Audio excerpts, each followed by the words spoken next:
Es tut mir leid.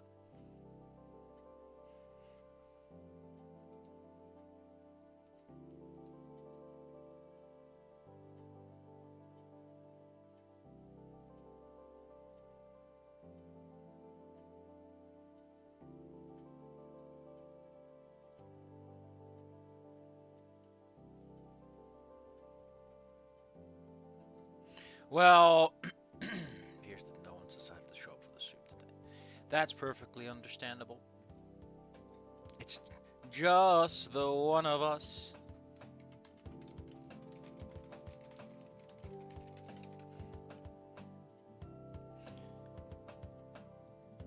Just the one of us.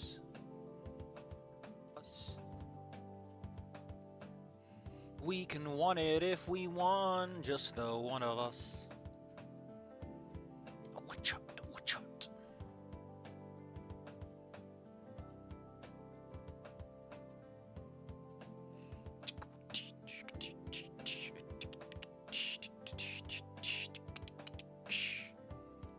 My head hurts. I get a big wow in my head. Ow.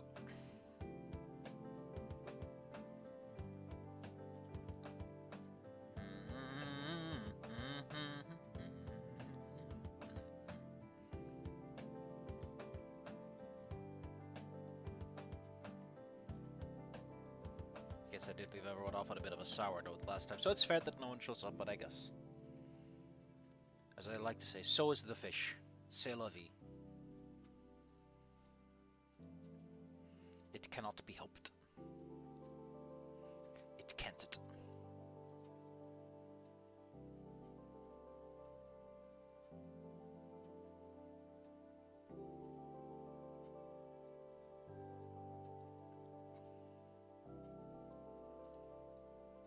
Well, it wouldn't be very polite to stream something without anyone here to actually enjoy and engage with it. Especially since there's such a luscious audience. I need to figure out if I can rewind this before I started getting weird. No, this is about as far as we can go. Well, I can only undo so much of the damage. Listen, sometimes switches get flipped. You just aren't paying attention. You forget to turn it back, and everything gets a little bit messy. This is how the cookie crumbles. What you gonna do about it? What you gonna do about it?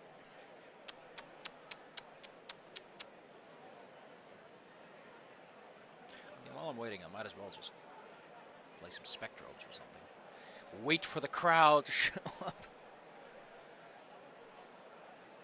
Dig up some fossils from Fossilon Beach.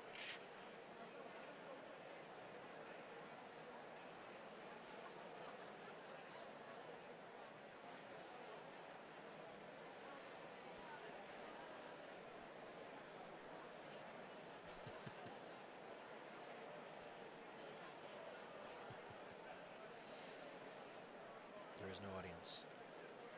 Well, you know what? You know what? Let's just consider it a return to the olden days when things were nice and quiet around here, and no one yelled in my ear every 5 minutes, and I could actually get some goddamn work done around here. Hey, where'd you go? A moment later, I had ropes out the door of a nearby coffee shop, followed by the rest of her. Hey, Inco! Glad you guys can make it. Yeah, I just got confused. Didn't know you'd be in the cafe there. Really? I've been in it the whole time. I miss it, Damian. I went in to escape the cold and, Hey, where's Damian? Oh, man, he got, like, nasty sick right before we left. He couldn't make it. But, is he fine? Oh, he'll be fine. Probably. That just has arranged all of my plans now, doesn't it? Well, we could still have fun without him, right? Yeah, I know. It's just, it's opening between the four of us. It'd be like a double date. What? Yeah. Damian and me, and you and Inco. Just like with the arcade, all together for a fancy lunch. Liz, Olivia and I aren't... I'm sorry, I just assumed. Oh boy, this is embarrassing. The whole day just seems to be... Everything's going wrong for me. It's fine. Yeah, well, we can still have a good time. I'm still having lunch with friends. You guys will love it too. Come on. Liz leads us through the streets, pointing out our destination when it comes into view through the towering skyscrapers. The building is more akin to a narrow spike aimed upwards, with a large disc-like room built near the tip. It's the same place, but shifted over to the right slightly. And you see that space near the top? It's the restaurant. They built it in a way so that the whole thing slowly rotates, so your view changes while you eat. You can see the whole city, the ocean, and even the mountains. Whoa. I've gone here with my parents all the time when I was a kid. I always kind of daydreamed about bringing your friends and important guests there and, you know, business-type stuff. It'd be my first time on my own. Well, you know. Yeah. You see, there's even a... Whoa. Hold up. We lost Olivia. We turn around to check on our errand Gator friend, who is a bit further behind and grimacing. She comes slowly rolling in, fighting to hide the slight winces every time she pushes herself. Oh, her brain is so messed up. Ow! Sorry. It's fine. You sure you don't want help? I can manage on my own, please. Alright. You want to lead the way? Alright. It's that Space Needle looking place, right? Yay! We're going to a Talvani Tower! Bring your levitation potions! She rolls ahead. Liz and I follow behind, continuing conversation. The restaurant is an impressive spire, with an actual seating area 30 floors or so up. After Liz verifies her reservation, we get into a special elevator with a glass front. After a minute or so of rising above the city, we stop and the doors slide open to reveal the restaurant. Dang, that looks spiffy. It's a circular room with seating by the windows, an inner ring for bars, and the kitchen making up the center. Definitely a carefully crafted place. I wonder if it'd be the kind of place my parents would bring me to. A waitress greets us and leads us to a table by the windows. I love that her head stays stationary doing that. One of the seats closest to the windows is moved so Olivia's wheelchair can fit by the table. She approaches the space and stops. She's looking down, out the window. Can we switch seats? Afraid of heights? I guess you are pretty low to the ground. Got her.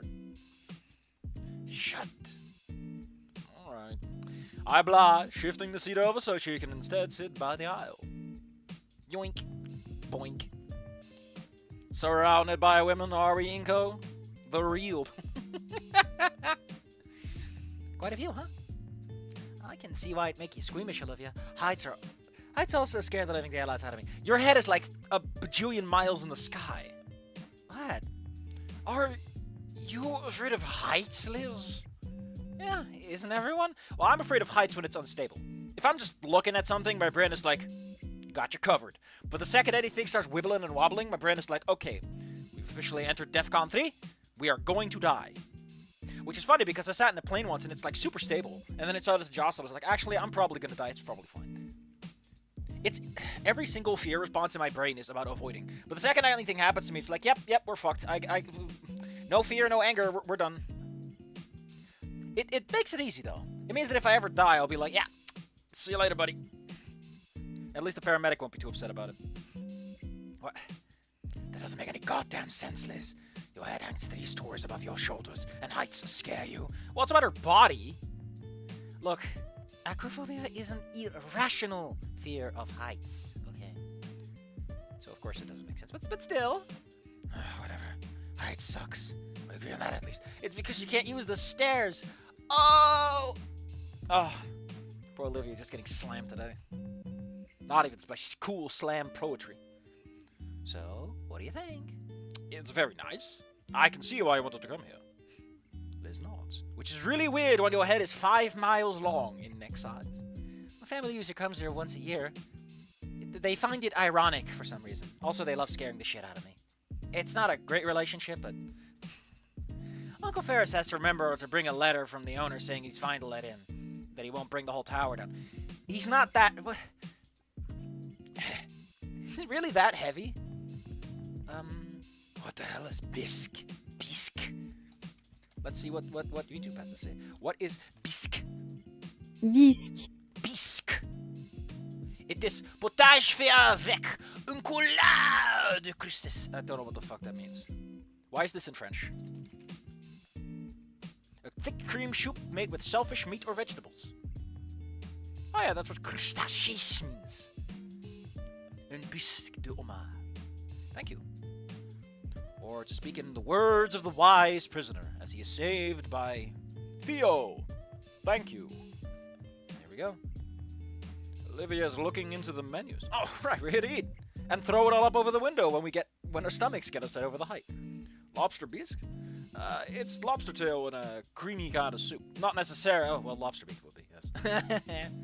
Why not call it lobster soup? Bisque is a stupid word. Do we even have France? Did we have the War of the Roses? Was there a French Revolution? Was Napoleon a dinosaur? Why are you asking me these questions? I wasn't even born in Europe. Yeah, sure, buddy. All humans are the same.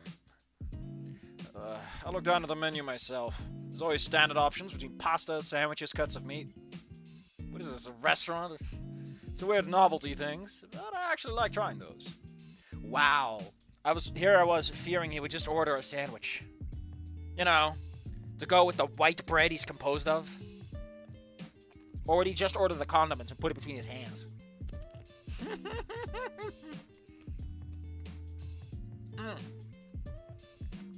White bread without the crust. That's what he is.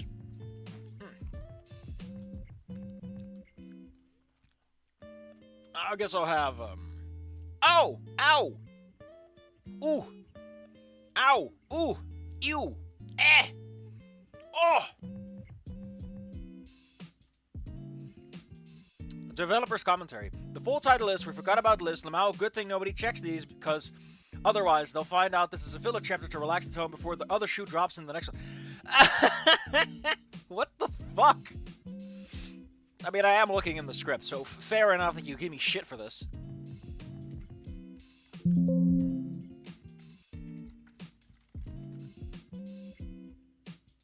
Honestly, let's take a look at the options. We can get a chicken pizza. The twist is, the chicken is the crust. We can go with a double tropical cheeseburger with pineapple sauce. Oh, that sounds way too sweet. That just sounds like fruit upon fruit upon fruit. You can't get more fruity if you went to the YMCA. An entire leg of cow. Carnivore section. Samies with Olivia. Or we can go for the full caldera kebab. The wooden steak is even carved. These are all great options. What would I go for? If I was at a fancy restaurant, I think an entire leg of cow. I don't like bones. I like eating food knowing there's nothing inside the food that will kill me. Kebabs are kind of the limit I'll go with. But once we're dealing with bones, no. No. It's also why I don't like shrimp and stuff. It's like, no. I don't want food to look like things. And I'm talking about everything. Even just vegetables. I'm like, no. If I can see what it looks like, it'll be crunchy and I'll hate it.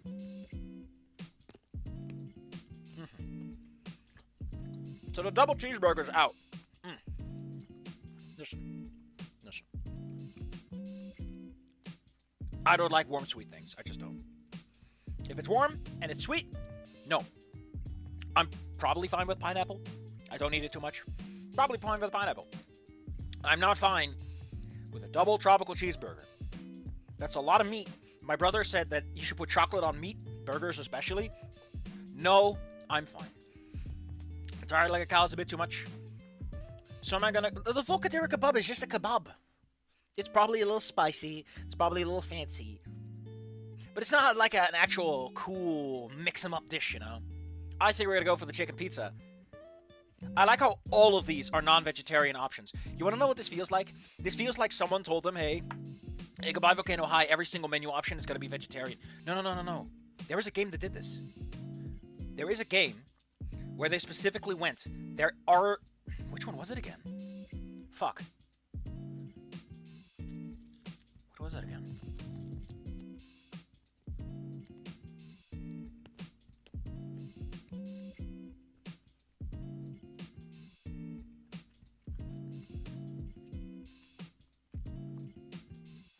I remember a game where everything was vegetarian. But I forgot which game it was. Which one What would it be? Maybe a quick browse of my list will tell me. No, probably not. There was a game, and it's like everything is vegetarian. And I think it was to accommodate vegetarians. Like, you don't have to check your meals. They're all, everything is just all plant matter. Not RimWorld, it wouldn't make any sense. Not Terraria, because I don't think every digit gives a flying fuck about it.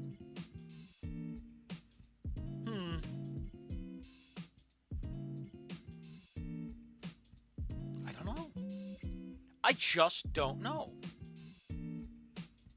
Well, if anyone ever figures it out, hit me up.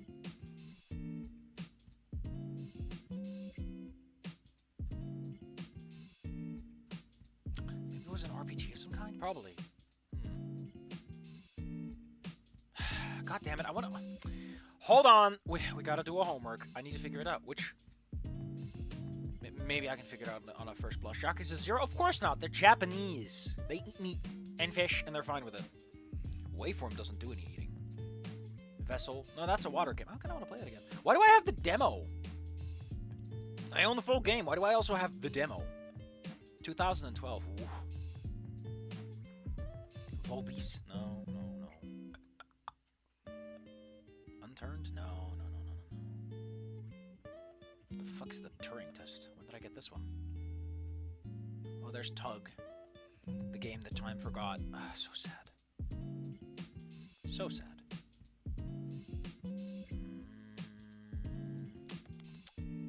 I want to figure it out. Listen, this is stuck in my head. We're gonna do this. We're doing this.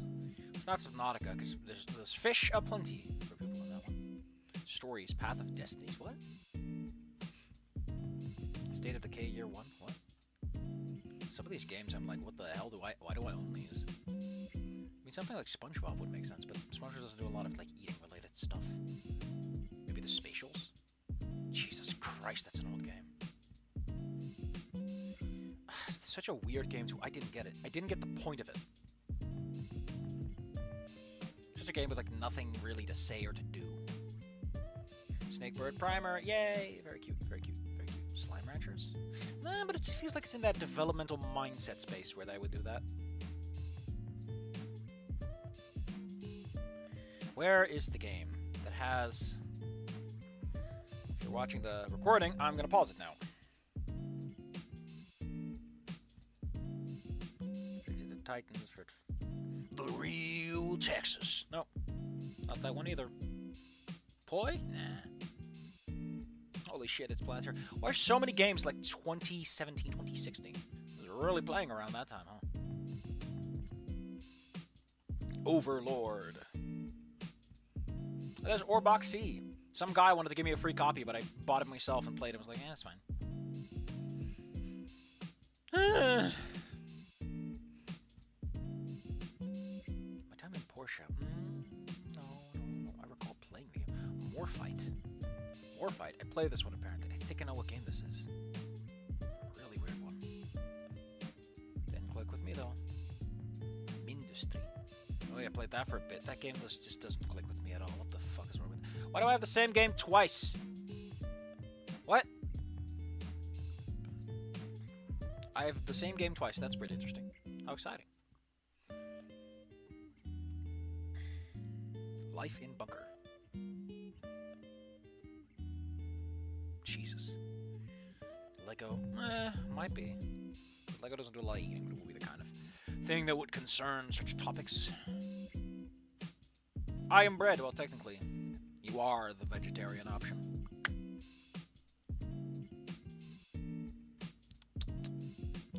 Pa. Which game was it again?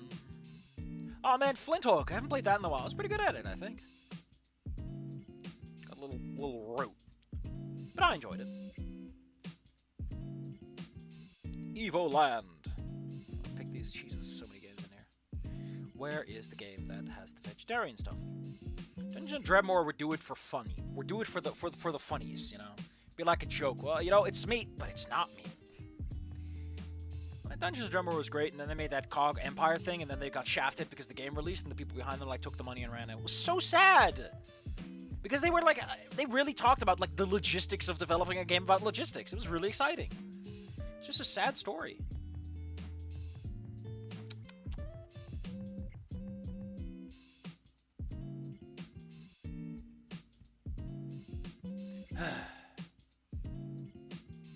Which game was it again? Which game was it again that had every single thing being vegetarian? Chips Challenge 1. It might just be. He is a nerd. He probably would pack vegetarian meals and be like, I'm better than the meat eaters. He's already a bit of a snarky bastard. Oh, ooh, ow, ooh, look at all these. Big Fish Legend, almost certainly not. That game is 99% cat. Cats don't eat vegetarian.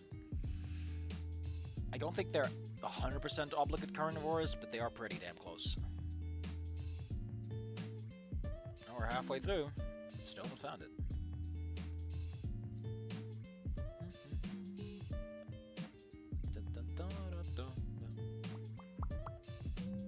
Puddle, such a weird game. I didn't get into it the first time, but the second time I got a lot further. I still don't get it, though. Still a game that kind of goes over my head. I can't explain it. It feels like a game that I can't control well enough for me to enjoy it, that is.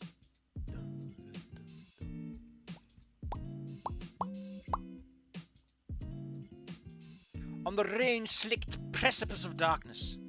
Never played it, but one of my earliest Steam purchases. Monday Night Combat. Holy shit. Holy shit. Is that game even alive anymore? Oh, man. Oh, man. Let's just... I didn't need a little sad moment. Make me all sad. Dark Mouse. Hell no. Exotic. That was a neat game. Jesus, I haven't played that in over 12 years. Fuck. Undertale, that might be it. It might be Undertale, actually. I recall that Undertale made, like, a specific deal about, like, everything is vegetarian. And that might be why I'm remembering it. Well, we're gonna take a further look at the rest of them. The Star Wars, nah. Paparazzi, might as well, really.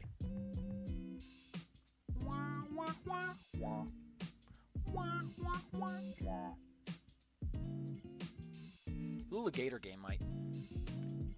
Or just never would address the concept despite having a character that's a carnivore as a main guy. Jump Jet Rex. Ugh. Man, some of these games are ancient. Heavy Bullets? Jesus, that's like a... Oh. Man, these ancient Chinese video games. Oink. Oh yeah, someone did buy the Fall 2 for me.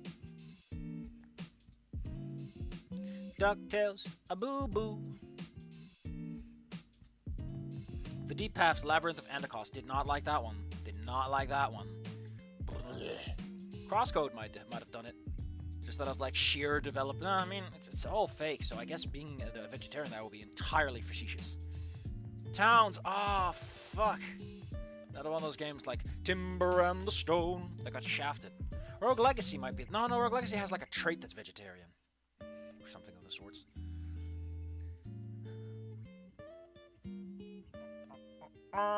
So many games I just play on my own time instead of bothering to do a piece. Bastion, I might. Zombotron. Ah.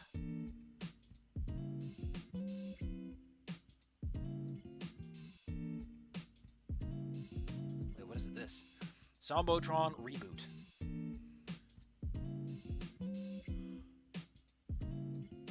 What? They're still working on that? Neat. Oh, while we're here though, I'm looking for the... Yeah, I think it's just Storm in a Teacup. What a weird game that one was. Just a platformer, period. That's the story. A short hike. Might. Man, Pixel Junk was weird. I played one with a controller, and one like with a controller and the mouse. And like controller and mouse was such a strong combo. You get all the benefits of like the multi-dimensional movement of the controller combined with the action. It was fucking nuts you could do that. I love that. I want more games to support that idea of like, why not both? What the fuck is Pam Pam? Oh, that's that goofy little game. That was pretty cute. A little stuck. Feel pretty bad about being a little idiot. Killer is dead. Ugh. The more I look back at like the weird hitting on women thing, really out of place. Especially considering like the character is, I guess the implication is he's a ladies' man, but he's such a fucking wet towel. The only woman that would fall for him is a woman that's on fire and needs, like, you know, the wet towel part. Apotheon, that's a nice one. I'm missing one, which is... Olympian, might as well bother at some point in my life. You know, be a nice little way to spend some of my hours of the day. Well, I think it's... I'm pretty sure that it's Undertale where they did the whole thing of, like, everything is vegetarian. We're gonna go for the chicken pizza because we gotta go with meat on some level. And I kind of want to see how this works out. This sounds like such a bad idea. It sounds like such a bad idea. Oh, let's try it. You, sir. With onion rings. Well, I'm Dunyan Ring. Don't put onion rings on a freaking pizza. That's for burgers. I mean, if you want it, I'm buying. They serve breakfast all day, too. Wow, all day breakfast. I'm going with their pancake platter. Pancake seems like a weird meal for someone as long as you. I don't know why. Liz waves a waitress over, and we give our orders. Nostalgia pick? You got me. It takes me all the way back then. She stares out the window. I look out for the horizon as well. The view has shifted a bit to show the mountains. I can see Damian's disease cloud from here. We all look out for a long while. Maybe a little too long. Ordinarily, this would be around the time when Damian would say something that kept the conversation going. Oh, right, yes. He's usually the one that brings us all together. To be specific, he's the one that really wants to hang out with you. He's the brother of Olivia, and Liz wants to date him. He's the glue. Frisk never ate meat.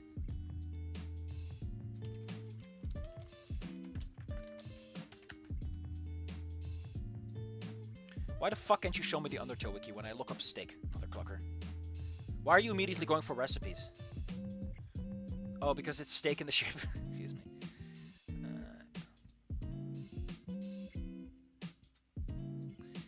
It says specifically in the check description, you don't feel like it's made of real meat. Everything in Undertale is vegetarian. Which is... The reason it's vegetarian is because there are no cows in the underground. Where would the meat come from? Monsters don't drop meat, they turn into dust. There's nothing to get meat from. Except maybe snails. I think snail pie is like the one thing that violates that.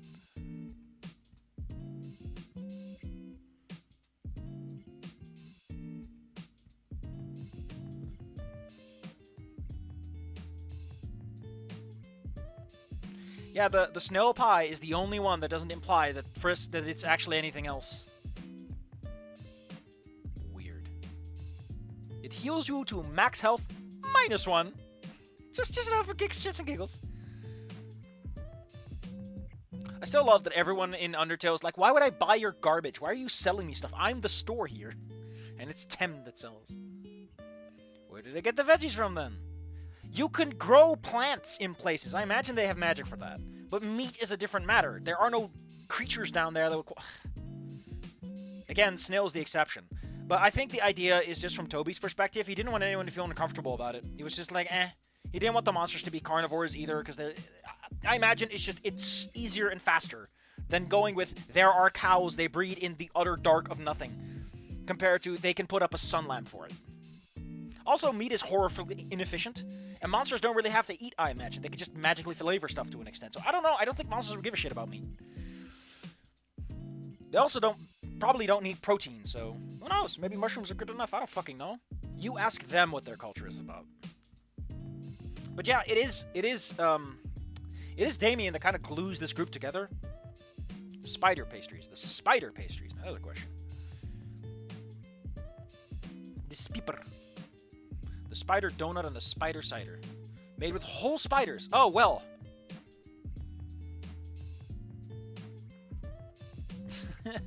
Holy shit. Yeah, that is,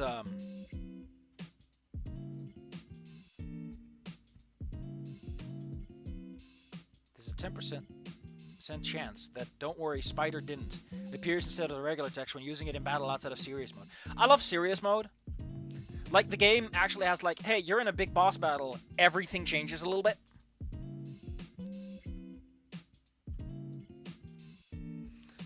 In that a lot of a lot of words change a little bit.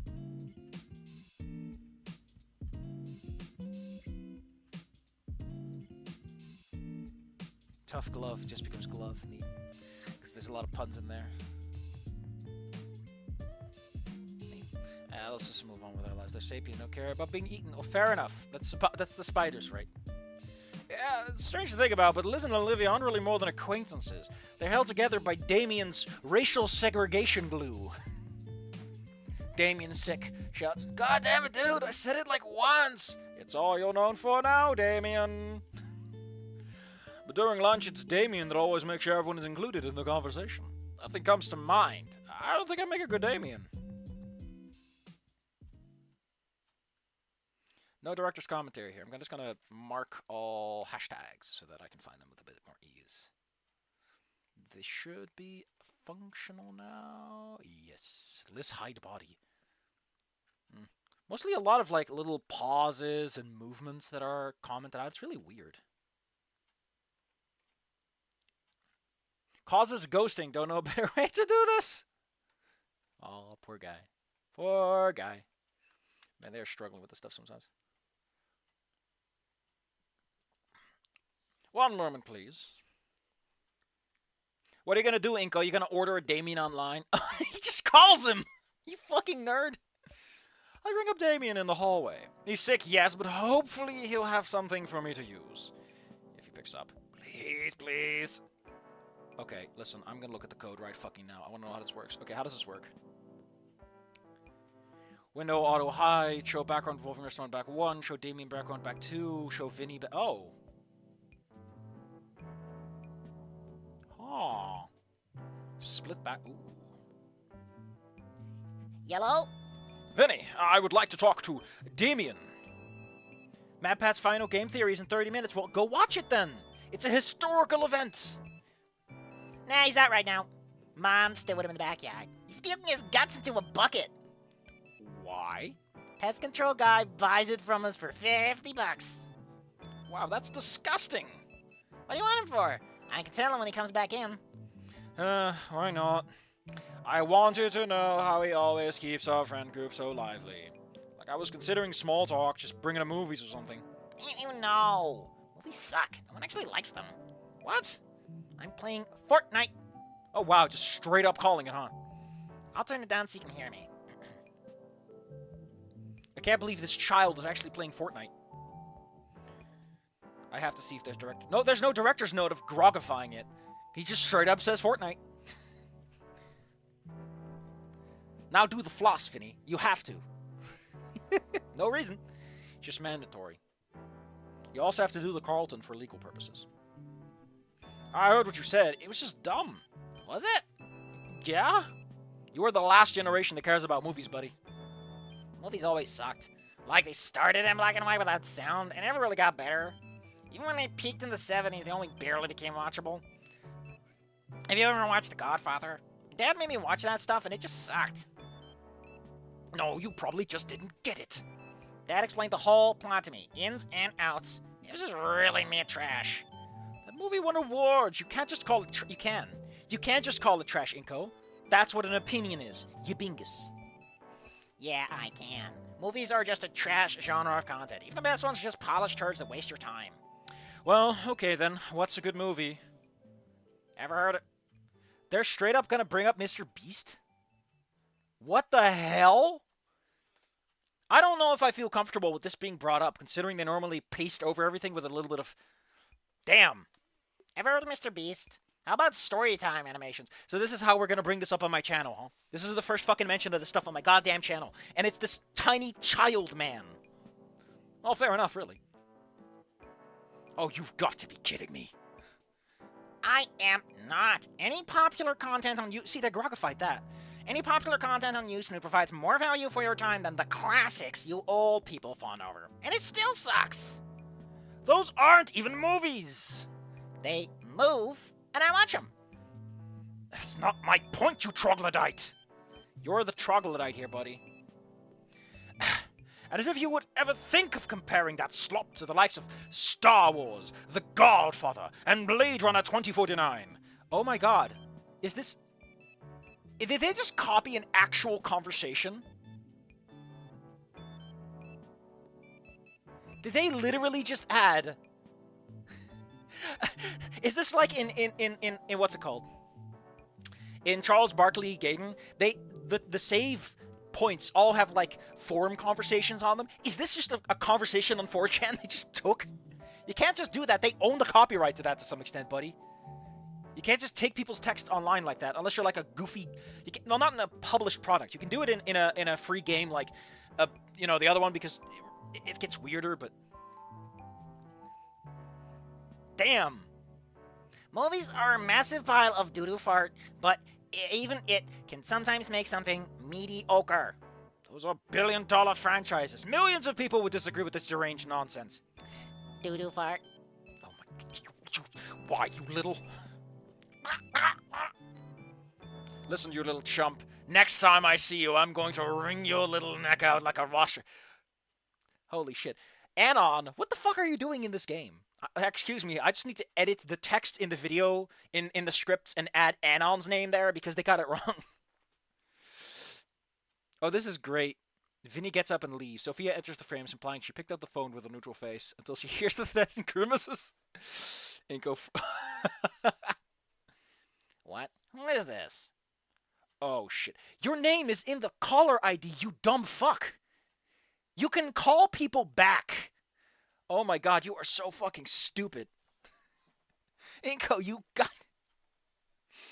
I want to throw him off a roof. I think he would survive because he just wouldn't be able to comprehend that he hit the ground. Calm down. Calm down. Kill him later. Nuts! I didn't get the advice. You are such a... How is this not a choice we got to make? This feels like such a choice moment, and this is the bad option. I guess Inco is deciding for us this time. I sulk back to my seat and slump down. How did they do this, though? Man, they did some sub-picture shit here.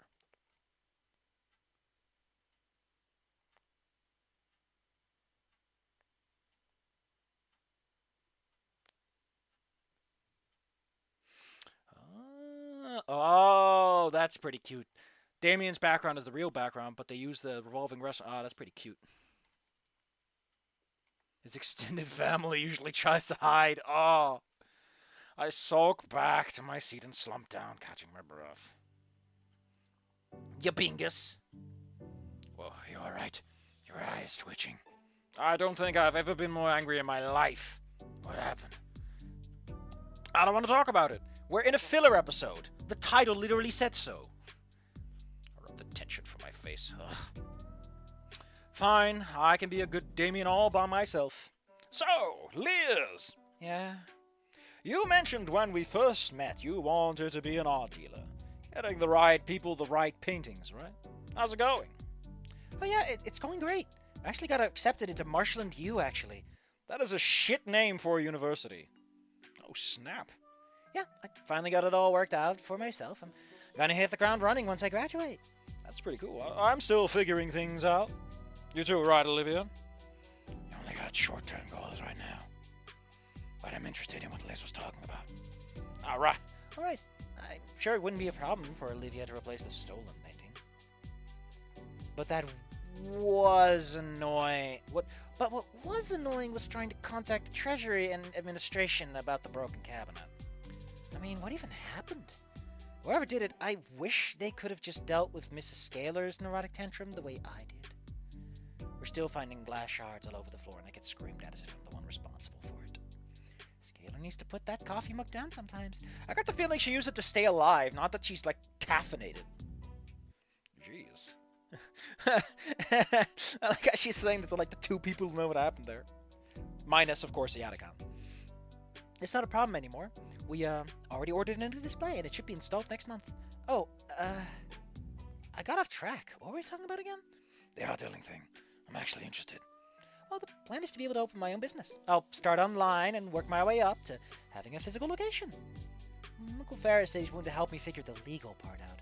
I've already gotten a few connections. You know, some people that might be interested in, you know, being involved. Oh, excuse me, I got this wrong. I've already gotten a few connections, you know. Some people that might be interested in being involved that run some pretty decent prices. For me, I mean. I'll be selling my own works too. I've even gotten better at painting since the start of the year. Have you noticed? Inco's like, no, I haven't noticed. I'm shit. I think you have, yes. Although I'm no artist, I'll admit that some of the details are probably lost on me. You're a photographer. If anything, you should be better at seeing those details because you don't take pictures of them. You bingus. We got max class bingus here today. Ugh, I'm gonna bonk him.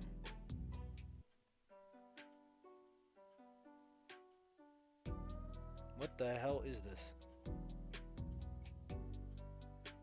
Oh. Oh. Thanks. Listen, Holtz. Maybe I'll buy one sometime. You give me a discount, alright? Maybe. Oh, Olivia, have you painted anything good recently? No. Oh, sorry. It's fine, it's fine. Well, I got what I really want to be doing.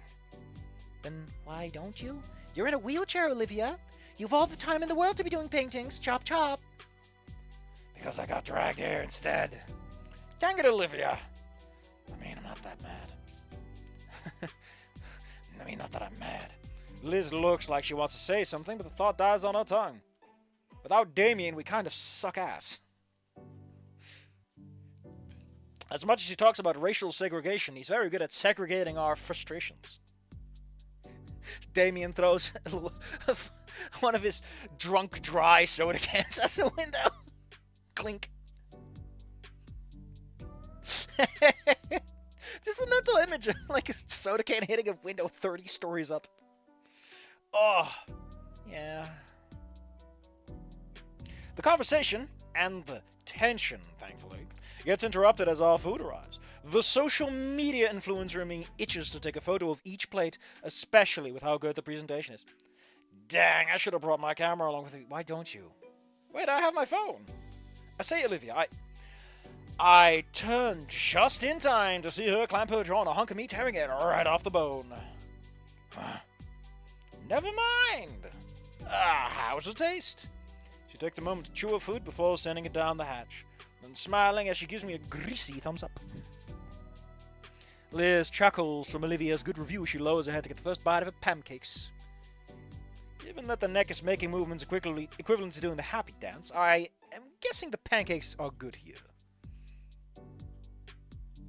My view had changed again, and now, having noticed, I could almost feel the slow rotation of the room. I savor my onion rings while watching a full Caldera Bluff pan ride past, taking in the amazing view. Dude, you didn't even save my selection, did you? You didn't save my selection. Come on. I would have loved to have like a really dumb little thing.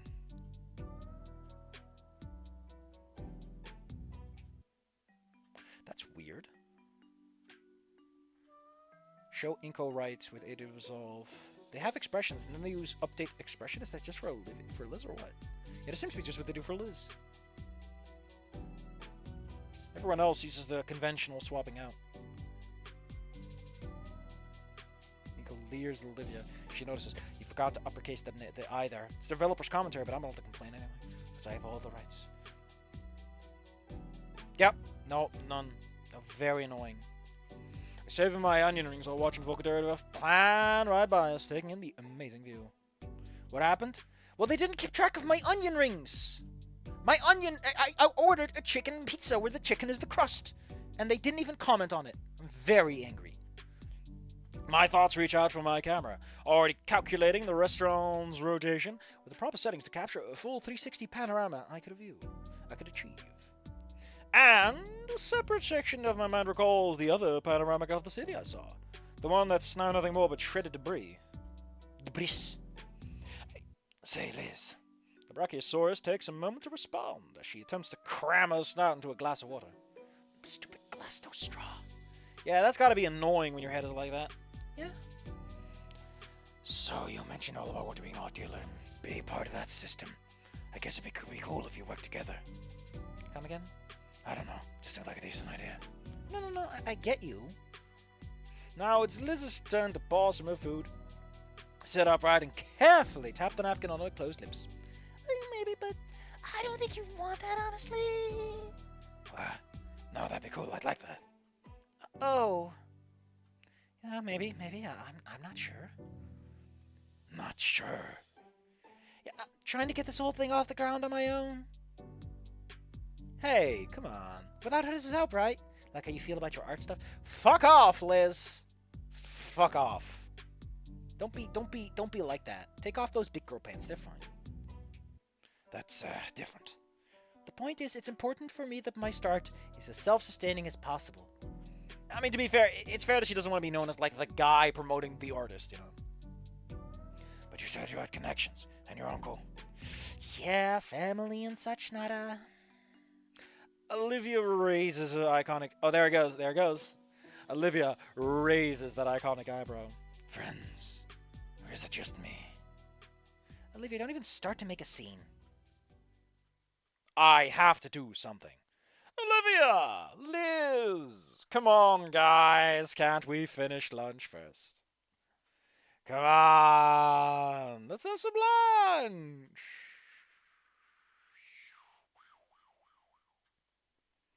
There's a new guide on Steam. I got this itchy feeling. Man, this... What the fuck am I looking at?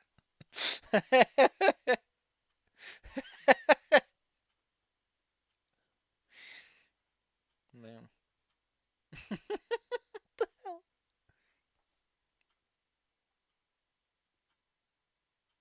Jesus. I think I Wani Hug that one just for like kicks. Oh, this is the different one. I want this one. Oh, so that's the background, huh? Can we finish lunch first? Oh my god, no. No, Inco, you're stuck between two women arguing. But you're an idiot. There's nothing you can do. The social dynamics of a businesswoman and whatever the hell Olivia is are too complex for your stupid mind that can barely comprehend what 20 cents looks like. How am I making a scene, Liz? I'm just curious about your life for once. Well, it's not like this, then. I'd rather you go back to giving me the side... Oh. Whoa, fuck. Oh, no. Oh, no, no, no. What have I done? Without Damian's optimism... Oh. What's your deal? Damian and Inco want us to be friends, and I'm actually trying, and now I'm not worthy enough for your stuck-up... You didn't want my friendship before, or Damian's. For years. Just sounds like a bit like you want to be friends now because you can get something out of it. Oh. Oh, no. Oh, no. And my fucking heater is ringing with every word I say. Thanks, heater. I want to be friends. It's just not like that. Money always complicates friendship, though. I thought things would finally start getting good. Liz, there are lots of people less fortunate than you. You have the support of your friends and all of the offers. You can't blame me if you just ignore both. Liz, Let me finish, please. I'm not mad. I envy you, I admit. Anyone would, effortlessly getting all that attention and help. I hate it. I know, and I know it's wrong, but that's what I've been thinking for a while. I see all these things you have available for you all these years, and you just take them for granted. I think that's a wasteful way to live. Ah, interesting. We learn about how she considers. Look, sorry, I appreciate you guys. After telling to my face that you'd rather be elsewhere and not eating... Oh, God, she's pissed! We see, for once, pissed Liz. It's time for that piss and vinegar. Piss and vinegar. Piss and vinegar. Piss and vinegar. I don't get this. Show Liz head angry, but the expression gets updated. I don't get it. I guess there's like little nuances they can make, because I haven't really been paying attention that much. Movie. 0.2 plus Liz heady neutral. Oh, there's actually like heights built into the variables. That's adorable. After telling me to my face you'd rather be elsewhere and not here while eating at my expense? You know what, Olivia? This is the most nice I can do for you at the moment, because you really don't deserve anything else. Liz! Liz claps a hand over her mouth, which requires her to adjust her head, which honestly makes it even more awkward. Olivia doesn't respond. She looks down at her plate. You know, I think something that's worth pointing out right now, this is exactly the kind of I'm a burden stuff that Olivia has been trying to avoid. Ouch. Piss Liz is the stuff that both nightmares and wet dreams are made of. Maybe? I'm going to use the bathroom. She pushes herself away from the table and through the aisle. Honestly, like the part where, like, these towers have a central section that's stationary, right? I don't want to think about what it's like to wheel onto that. It's already pretty clumsy if you do it with your feeties. But imagine doing that with a wheelchair. Because there's... Oh, no.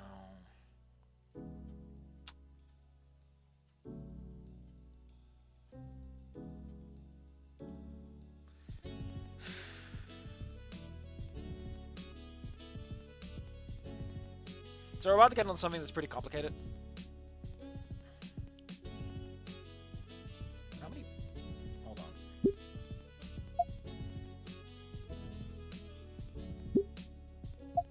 Oh, yeah, we missed Olivia point in the rain, right? Yeah. I think I missed a point there. Because we'll do that on the perfect run, but I missed a point there because I wasn't paying attention. You have to press further on Olivia.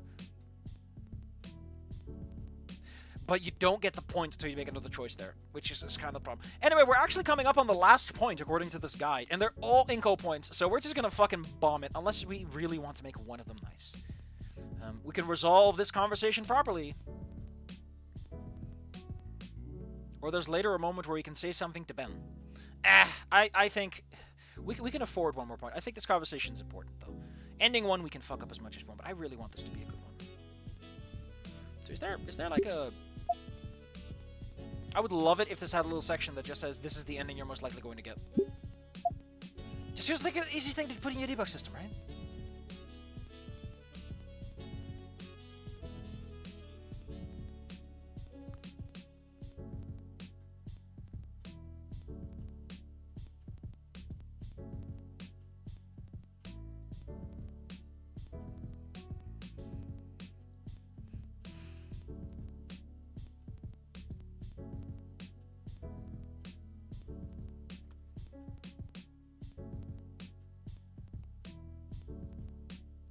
Oh, it always... Oh.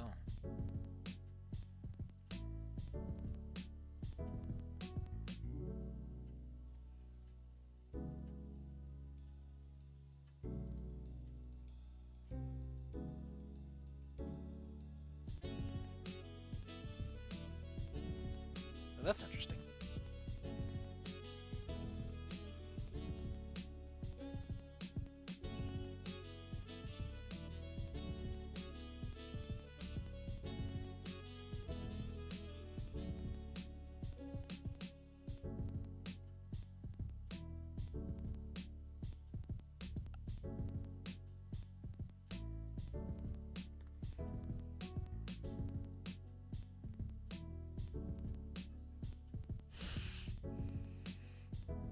Yeah, I think we're gonna waste the one more Inco point we can really spare, just making this work out. I'm sorry, Liz. I didn't mean to snap. It's all right. Once Olivia gets back, you can apologize. No, I don't think I can. After everything, I think I deserve that much. Good grief. The brief was just to get these two talking and have a good time, and I was like a grenade was thrown onto the table. Wow. I'm a terrible fucking Damian, let me tell you. It's funny because these are both Inco points. This whole thing is like an Inco point. Liz, yeah, why didn't it work? Why didn't what work? I know you two aren't on the greatest of terms, so I tried to keep the conversation going, so that it wouldn't get awkward and nobody would feel left out, like Damian does. I feel like this was somehow my fault, but how? I did everything I was supposed to do. I don't think you did anything wrong. Well, why does this all never happen around Damian? Well, because Liz is too busy trying to kiss up to him. Good question. I don't know. It's like you don't want to smash the dreams and optimism of a child. He's 18, Liz. Liz picks at a plate, popping the yolk of her over-easy egg. When did you order that? I thought you had pancakes. Are you ordering Dutch pancakes? You can't just do that. You can't just order crepes. That's French, by the way. Probably not in the mood if I pushed any further. Said anything.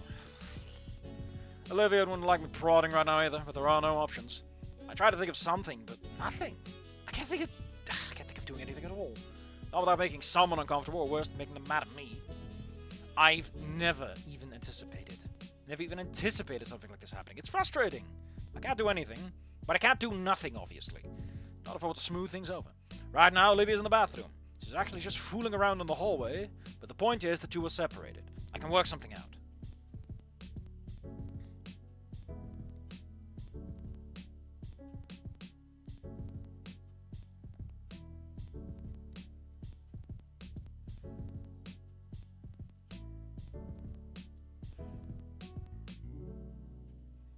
Let's actually take a look at this.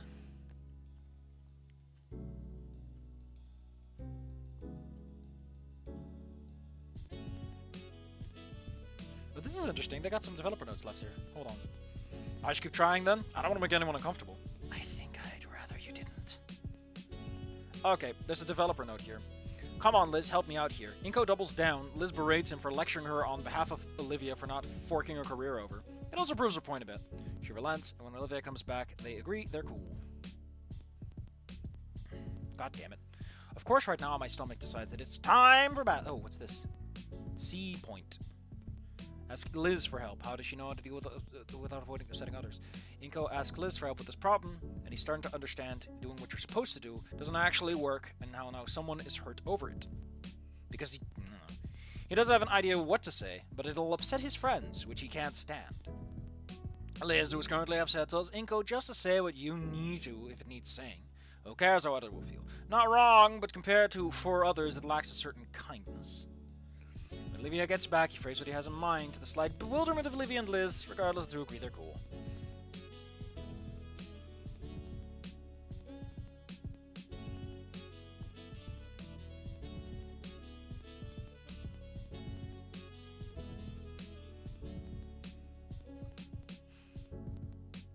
But we gotta go find Olivia. A heavy breath escapes me as I stand up from my chair. If you excuse me, Liz. My head tilts comically further than needed in question. Just want to check on Olivia. Oh.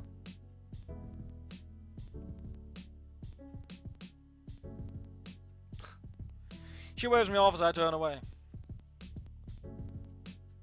Making my way through the restaurant, part of me marvels how I don't even feel the room spin. Kinda makes me dizzy, honestly. Okay, listen, I got it. We have an emergency. We have an emergency. Emergency in Sector 3.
Cool. I dropped the no viewers. Great. Makes sense. It did just vanish. Oh, probably should have done my breathing before I came back. Yeah. Well, it's just mental busy work to distract myself. After all, I have no idea what I'm going to say to Olivia. Hey, should I ask how she is? Inco? Well, I'm on the spot right now. Hey, just came to see what you were doing. I thought I'd have more time to think about things, but instead of being at the restrooms, Olivia was, why are you here by the bar? I wanted to see if they could give me a mimosa. What? Mimosa. You know, like an OJ and champagne. Olivia, you can't drink. Hey, let a woman try. Says you. She takes a long sip from a glass flute filled with orange liquid. I make it slap it out of her hand, but it still stops me. I'm joking, jeez. It's like you, Inco, a virgin. She grins at my scowl and continues sipping on a drink. You want some? She holds out the glass to me with that smug smile of hers. Taking the flute, I can clearly see where her lips touched it. She looks forward. Olivia looks to be leaning forward as I stare at the glass, ignoring the heat in my cheeks as I tip the glass above me, carefully pouring some of the liquid in my mouth. Oh. This is just juice and ginger here, Olivia. Handing her back the glass for a split second, I thought I saw some disappointment in her eyes. Maybe I'm just seeing things now. With a shake of my head, I refocus. I came to check Olivia and fix things between her and Liz. Are you okay, Olivia? Yeah, totally. Why wouldn't I be? Her eyes are wide open. You're not looking my way. Well, because of what Liz said. Yeah. She sags in her chair. Olivia? No, that was the finger circles the tip of her glass as she thinks. I'm not hurt, just frustrated. She looks at her glass one final time and then downs a quarter of it in a single swallow. Like, did you have to bribe them for that glass? Or they were just like, okay with you having a funky glass for some ginger ale? Afterwards, Olivia sets it on the bar on top of a couple of crumpled dollar bills. I mean, Liz doesn't get it, Inco. Maybe if she walked a mile in my shoes, she would, but she can't. She would have to roll a mile on your wheels. I hate to see you guys go at it like that. I bet you there's... I want to find the developer commentary. I feel so clever about this one.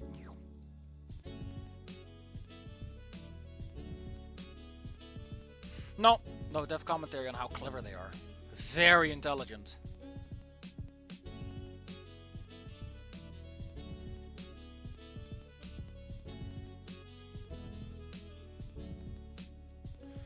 I'd see you guys go at it like that. Yeah, maybe it's been a long time coming for me, but who cares? A long time coming? I know she's been a bit frustrated for a while, probably holding that one in. Doesn't mean I want to hear it, though. All the time I've known her, she's just been so far ahead of me. Year yap about how hard it's getting, but how many connections she has, how it'll make her $1 billion or whatever. I'm the better artist, but I don't even know how to get started on getting my crap together like that. I look at the chasm between us and it fills me with dread.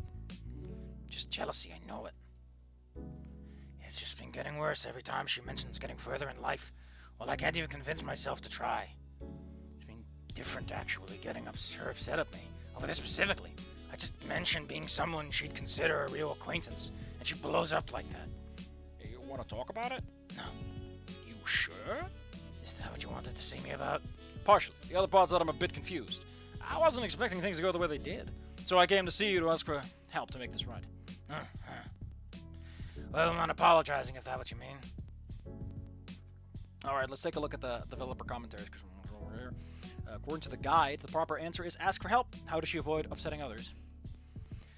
Come on, Olivia, help me out here. Inco doubles down, gets onto Olivia for being thoughtless. She relents when Inco tells her he'll help her paint as soon as he can. They return to the table. Interesting, very interesting, Mr. Jones.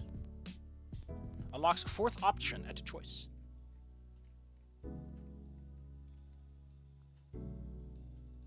Note, the fourth choice is going to be visible if a condition was applied to it. Consider disabling config menu included disabled for this choice. And then they disable config menu include disabled false. That's hilarious. That's fucking hilarious. Duplicate lines. Report to writers.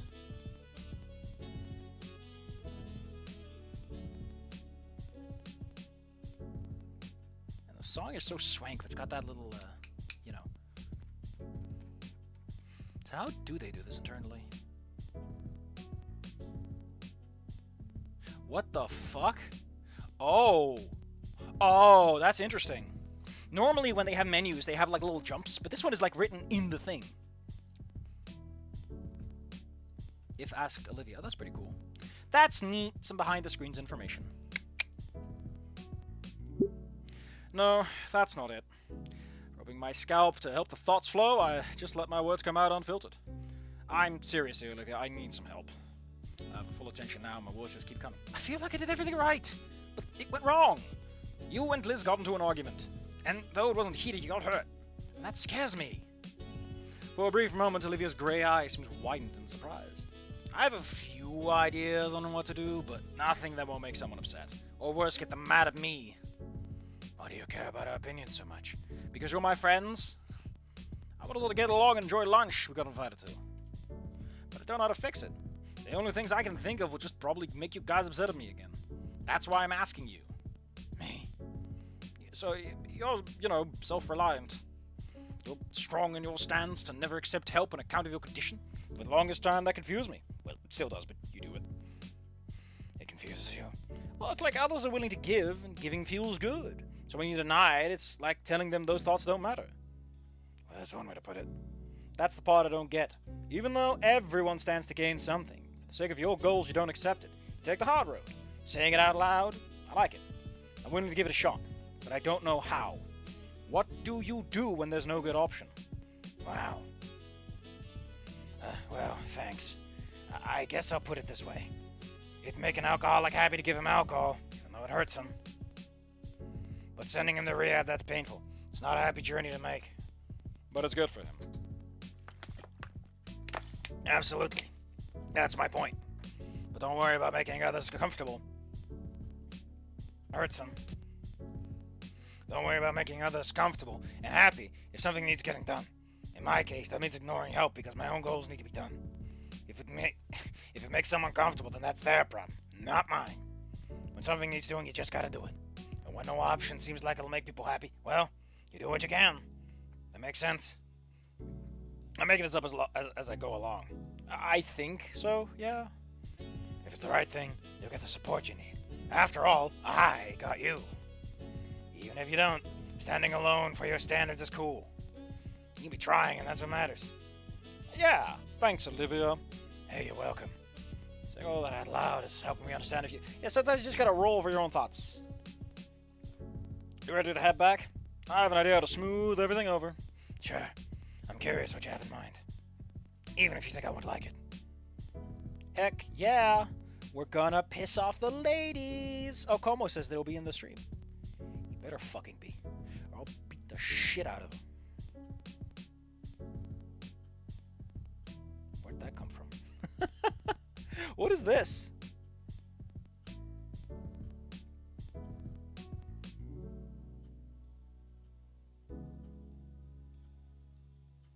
God damn it. Why are people linking good videos while I'm trying to watch stuff?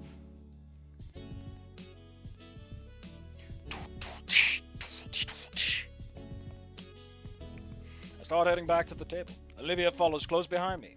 Hey, you guys are back. So, everything good? All cooled off? Yeah, everything's great. I just want to give my 2 cents to try and resolve everything. So, let's see what the choice menu has to say about this. C point.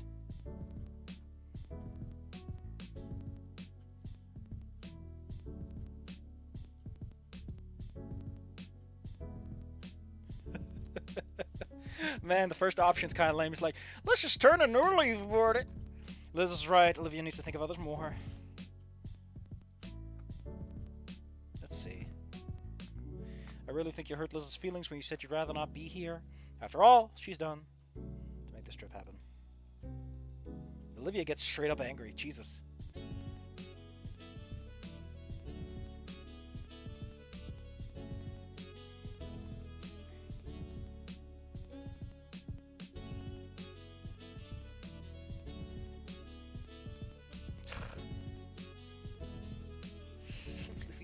pissed. Jesus. Olivia is right. Liz is being petty. Why is my room so cold of late? I don't know what it is, but the heating just isn't kicking in as much. So my room is getting all chilly-billy. It's colder than when it was actually cold outside. It's so weird. Olivia is right. I need to side with Olivia. It does seem like you're singling out our old feelings. I like how all these choices, there's not like a massive rebuttal. It's just like, eh. Only available if unlocked. +1 to Inco. So, really, all that work we just did is just to unlock the play. Hey, Como, there you were. But both of you are wrong is the answer that gets Inco 1 more point. There you go. There's Inco's second and last point. You hear me, Inco? No more points for you. Otherwise, we get another ending, and I don't want that one.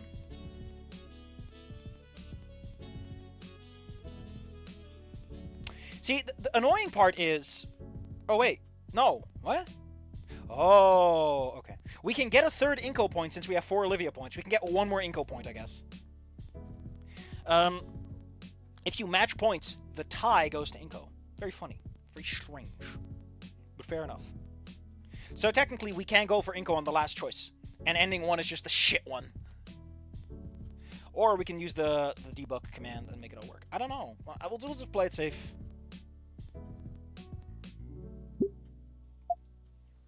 I take a deep breath. I don't really want to have to do this. Olivia watches carefully. She's walked me through this. I can do it. Sometimes everyone is an asshole. That's just how it works. She won't stop being my friend over this. Get over yourself, Inco. Just say what needs to be said. I think you're both acting silly. Really? Both of us? I don't know what... I didn't know that trying to get you guys conversing would make these sour feelings come up. And that was my mistake. My bad. But it's just ridiculous. Liz, I get that Olivia was a shut and didn't open up to you back then, but that's clearly not the case anymore, is it? That was a question. No, I guess not. Then what use is holding this grudge? Accomplishing your goals on your own is fine, that's your prerogative. But when you say Olivia is just treating you differently because she has something to gain, you know that's not right. And Olivia, I hate to say this, but you have been pretty thoughtless here as well. Liz is trying to do something nice for us. And hey, we all get to have this nice dinner in this crazy place. But when you say you'd rather be at home painting, it's not just insulting Liz. It tells me you'd rather not be here with me as well. I love how much you've opened up to us, Olivia. What seems to me is that both of you refuse to see eye to eye. Too much pride going on. The sooner we stop trying to get each other to act the way we think we should, the better. Thank you for your advice, and I hope you won't get mad at me for saying this. Just please be more considerate. We're like 4 indents in, and then it goes, finally, the chapter continues! Oh, the developers are sick and tired of these choices. Scary Dave is an hour late, but he always is, it's fine.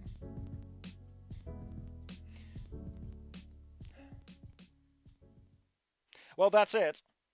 Again, sorry if I went too far. You're right. It's a little eloquent for such a little argument.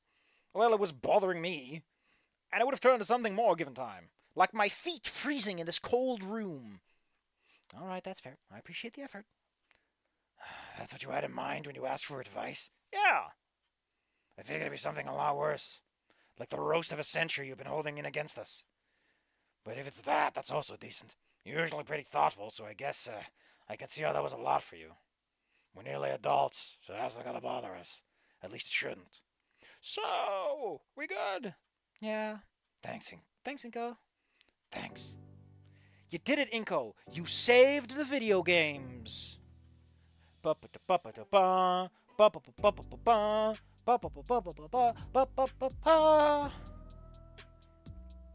just think it's great. I just think it's great.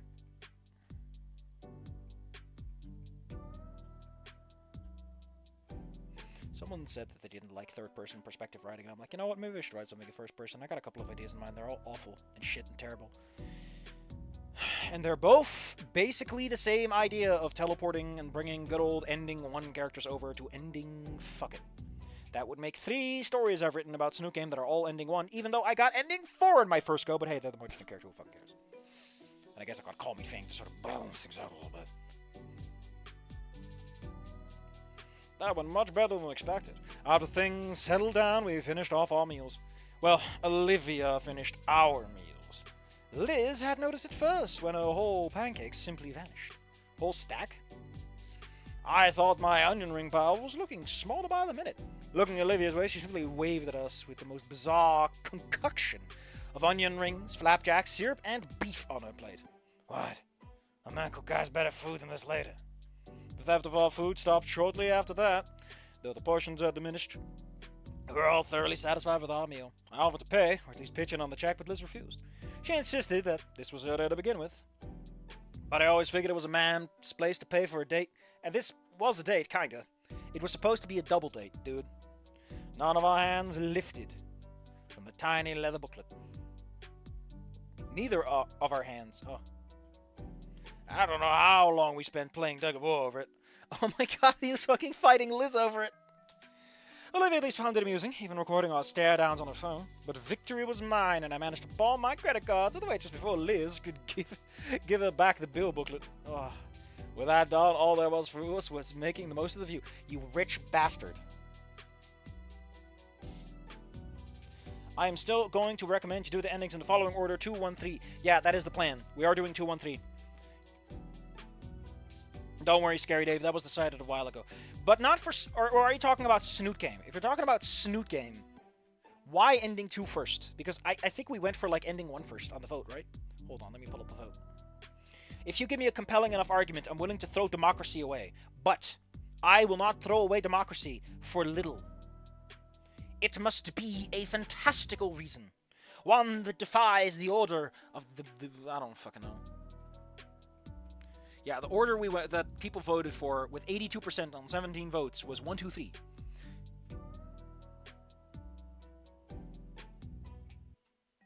Why did I put 3, 1, 2? It should have been 2, 1, 3, you fucking idiot. Or was it... whatever.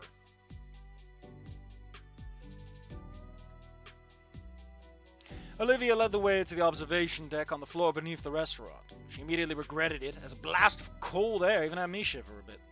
The altitudes, plus the late fall weather, meant the deck was mostly clear of guests. They're mostly dinosaurs, so you know. But the view was easily worth the cold, as I made note to come back here one day with my DSLR. We slowly moved to the railing so we can fully take in the skyline. From here, from the bluffs out towards the ocean, along the city skyscrapers that were dwarfed by the spire. As I scan over it, I double down on the mental note, because seeing Olivia silhouetted by this beautiful view is... I don't get how you can stand this temperature. Liz doesn't look that cold. All she's doing is rubbing her shoulders on the theatrical. She has a giant neck. That thing is a massive radiator. I don't know about you, Inco, but it's like elephants, you know? Like elephants have the big ears to cool down. She has a massive neck that forcefully cools her down. Which is actually probably how Brachiosaurus has actually dealt with the fact that they were massive and cold. Yeah, that's why we're getting anyone out of the way, because it's sad. Or what do you mean with sad? Unless that's a different kind of term. I don't know. I'm not very clever. Please. I'm gonna go to the elevator, okay, guys? Her head moved next to Olivia. There's a hush of whisper chat between them. Finally, Liz's body turns away to leave with the head following shortly with a beaming smile. Olivia? Don't ask. Why do you have all these secret girl conversation with every other girl? You have secret girl talk with Mia, you have secret girl talk with Liz. You probably have secret girl talk with Damian, and I don't even know how that makes sense. Her eyes remain on the horizon. I just noticed that, like, Inco's core group is, like, entirely balanced if we exclude Ben. Because Ben really isn't in it that much. Ben hasn't done too much. It's really weird how much Ben has just been floating over there. Maybe it is a bit colder, though, as Olivia's face is slowly turning red.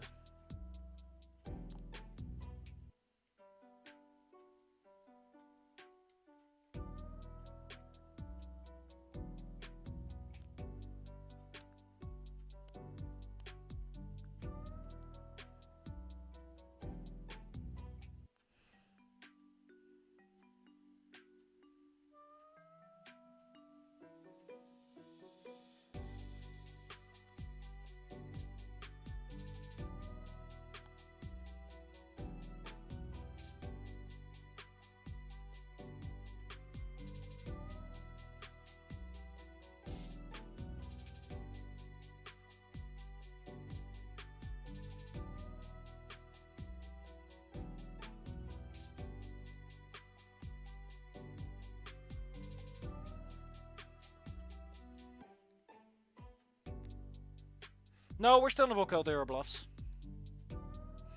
Maybe it's a little colder, though, as Olivia's face is slowly turning red. Something up? Well... Her eyes trail down and her hands raise up until she's carefully examining her wrists. I watch her carefully test her hands, wincing occasionally. She slowly flexes and rotates her hands. About the painting. Not until you're better, and that would be Monday. I know, I'm thinking about it. I'm going to be out of practice when I'm all better. It's not been that long, right? So we're going to practice. She smiles as she turns to me, probably excited about the prospect of starting work on that soon. Yeah, I have a mental image for it, in my mind and everything. Her smile listens though, and her tone becomes uneasy. I just want to make it perfect. I have the mental image, but I won't have the skill. Plus, between the carpal tunnel, rushing out all these pieces for Mia... I think I understand what she's getting at, but the smile is back again. Once I can paint again, I need time to practice. I want to show Mr. Yatacon the greatest piece I can create. Do you need anything? My words cut my thoughts off. No, I have all the paint. No, I mean, do you need any help with your practice? Her face glows red again. A little blush. Maybe. I don't know how much help I can be with my complete lack of painting talent. But otherwise, yeah, I'll do what I can for you, Olivia. I promise. I cement with a smile and a thumbs up. Thanks. I think we only stood on the viewing deck for a few more minutes. After a particularly cold draft that swept over it, Olivia figured that she had enough of the chilly air up here. We made our way back to the elevator station, and Liz was standing idly. She and Olivia looked at each other for a few moments. I only imagine they thought about pushing me off.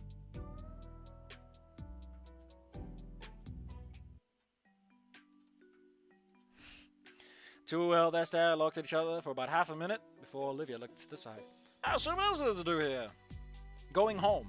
A lot, evidently. Once you have gotten back to terra firma, Liz had taken upon herself to walk us around the entire block. The whole area is filled like a miniature theme park, with lots of street vendors selling tourist trap gifts, like small phone Roombas, sold for $50. We spent the rest of the day just wandering the city park here, enjoying the late fall day as best as we could. Eventually, the sun sunk low below the horizon, and Mr. Ferris found us. I'd forgotten that we'd come in the first place because it was a business meeting of his. Liz and him waved us goodbye, and they broke away and headed for the parking lot. Well, I pushed a very tired Gator girl towards the metro station. I don't think she minded much, honestly. She clutched her tail to her chest to use it as a makeshift pillow. She looked sweet like that. It's a perfect background for my phone! She must never learn of this, though, because I don't think I would survive. But it would be worth it. You fucker. Motherfucker. After going home that night... Wait. I think that's where the chapter cuts off. Yep, chapter was cut off. We were going to make a little save. I've not been using all the many saves, have I? Heck. There's not many viewers here today. It's nice and cool and quiet. I'm still fucking pissed about the lack of D&D games. I'm very angry. Because a lot of them... Angry. Cat no banana. I just want to write, but I have a massive headache, so writing is hard. Because I slept like shit, because a lot of reasons, actually. Man. After going home that night, Olivia texted me all night. And well into the morning. Why not just say well into the morning? Like, repeating night just doesn't... No weird chapter here. This chapter is technically labeled... We forgot about Liz. Lamau, good thing nobody checks these, because otherwise they'll find out this is a filler chapter to relax the tone before the other shoe drops in the next one. Which is a lovely self-referential title. A wink and smile there. How long is this one? Not that long by the looks of it. About 1,600 lines. Thought I saw a choice there. Oh, there's a convergence point. Okay, so we got a choice coming up.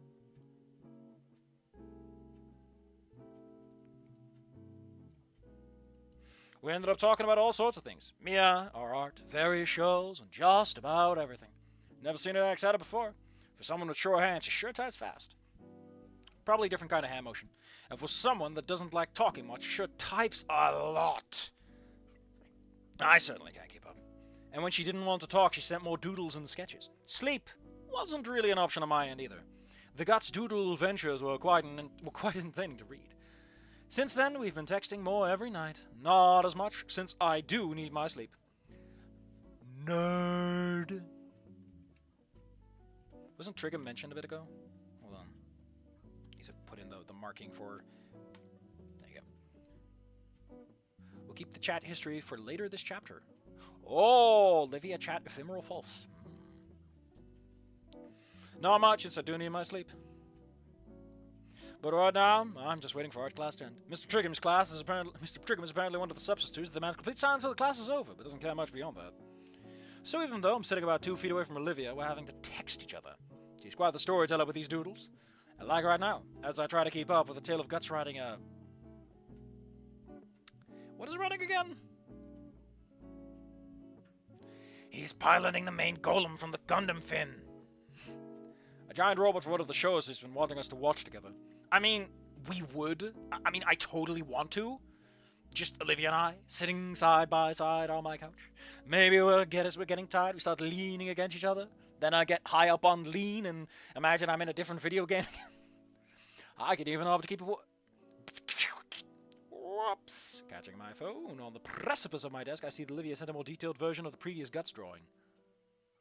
He's got a lightsaber now.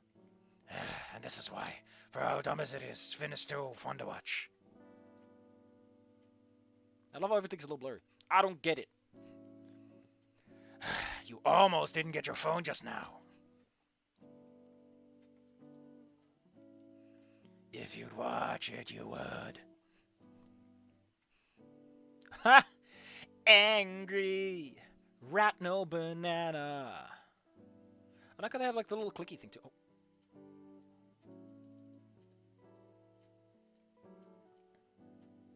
Though only if it's with her.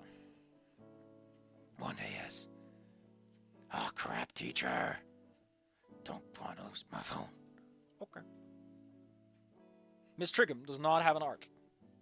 After a couple of minutes on the alerts, I accept the greater girl is really done for now. My toes are freezing off. For fuck's sake, why is my heater off? With a quick look at the clock on the wall, I figured I got a few more minutes before I absolutely must hide my own phone. The Atacon's been out for a week and a half, so I've been stuck with Mr. Trigham's. Apparently he doesn't like electives. I swipe back, looking through the pieces he sent me over the last couple of hours. A lot of references go over my head, but the few that don't earn a hearty chuckle from me. Then there's a more detailed one, the drawings that'd be good enough to actually render. I smile as I say those. I've been meaning to ask if she'd finish one, back when she started doing this, but I never got around to it, simply saving it to a folder. A folder's grown to a couple dozen now. Would Jerome Clarkson please come to the office? Miss Jerome Clarkson, please come to the office. Thank you. The announcement makes me nearly drop my phone again. They've been going all morning, just calling random students to the office. A buzz from my phone makes me check it again to see it's another message from the Gator girl. Never mind. Teacher's acting weird today. Weird? I look at our substitute. Mr. Triggums isn't paying attention to any of us. He's just kind of looking through the desk he's sat at. Weird. Same here. Think it has to do with the office thing? I don't know. Was thinking it was the short day, maybe. That was another thing. I think the entire class realized something was up with how fast class periods were going today. God! Oh, man. I look at my phone on the floor and the corner of the screen is chipped away. Remember how Anon got so lucky with his phone drop? Inco is not lucky. He does not have that Riz working for him. Poor guy. I may be too impatient since I haven't seen Inco say, I like you, Olivia, or that. Yeah, we don't really get Inco acknowledging that he likes Olivia. It's been very roundabout. It's been indirect, like he's like, oh, I want to shirt with her. But it's never been like, hey, listen, Olivia, I think you're very cool. Like, come on, Inco, just say it. Picking it back up if any of my classmates can step on the way to lunch, I also just noticed that Ben wasn't here in class either. Oh, so that's why that's there. Oh my god, there's literally a little fucking thing of his phone missing. Oh my god, you poor guy. Hurry up, short day means lunch is earlier. What does it mean if class periods are shorter? I don't know if that's a thing. Heading to lunch, I realize I'm not actually that hungry. Strange, but I guess it's an internal clock thing. I'm just so used to eating at the same time every day. Oh my god, they actually have a winter background? Shit. I thought they were in like the tropics or like close enough that they didn't have winter. Hey. Looks like I'm not the only one, as the usual war zone in the cafeteria has expanded to spill into the surrounding wall hallways. Oh wait, is that what I saw in Rotterdam? That was the marine layer, huh? It's loud enough to even cover up the continued announcements. Urkel, thank you. Most. Let's see if there's any going here. Let's show guts drawn like Hiro Yui detonating Gundam. Angry guts emoji here. High guts drawing here. Play buzzer sound here. Play click sound here.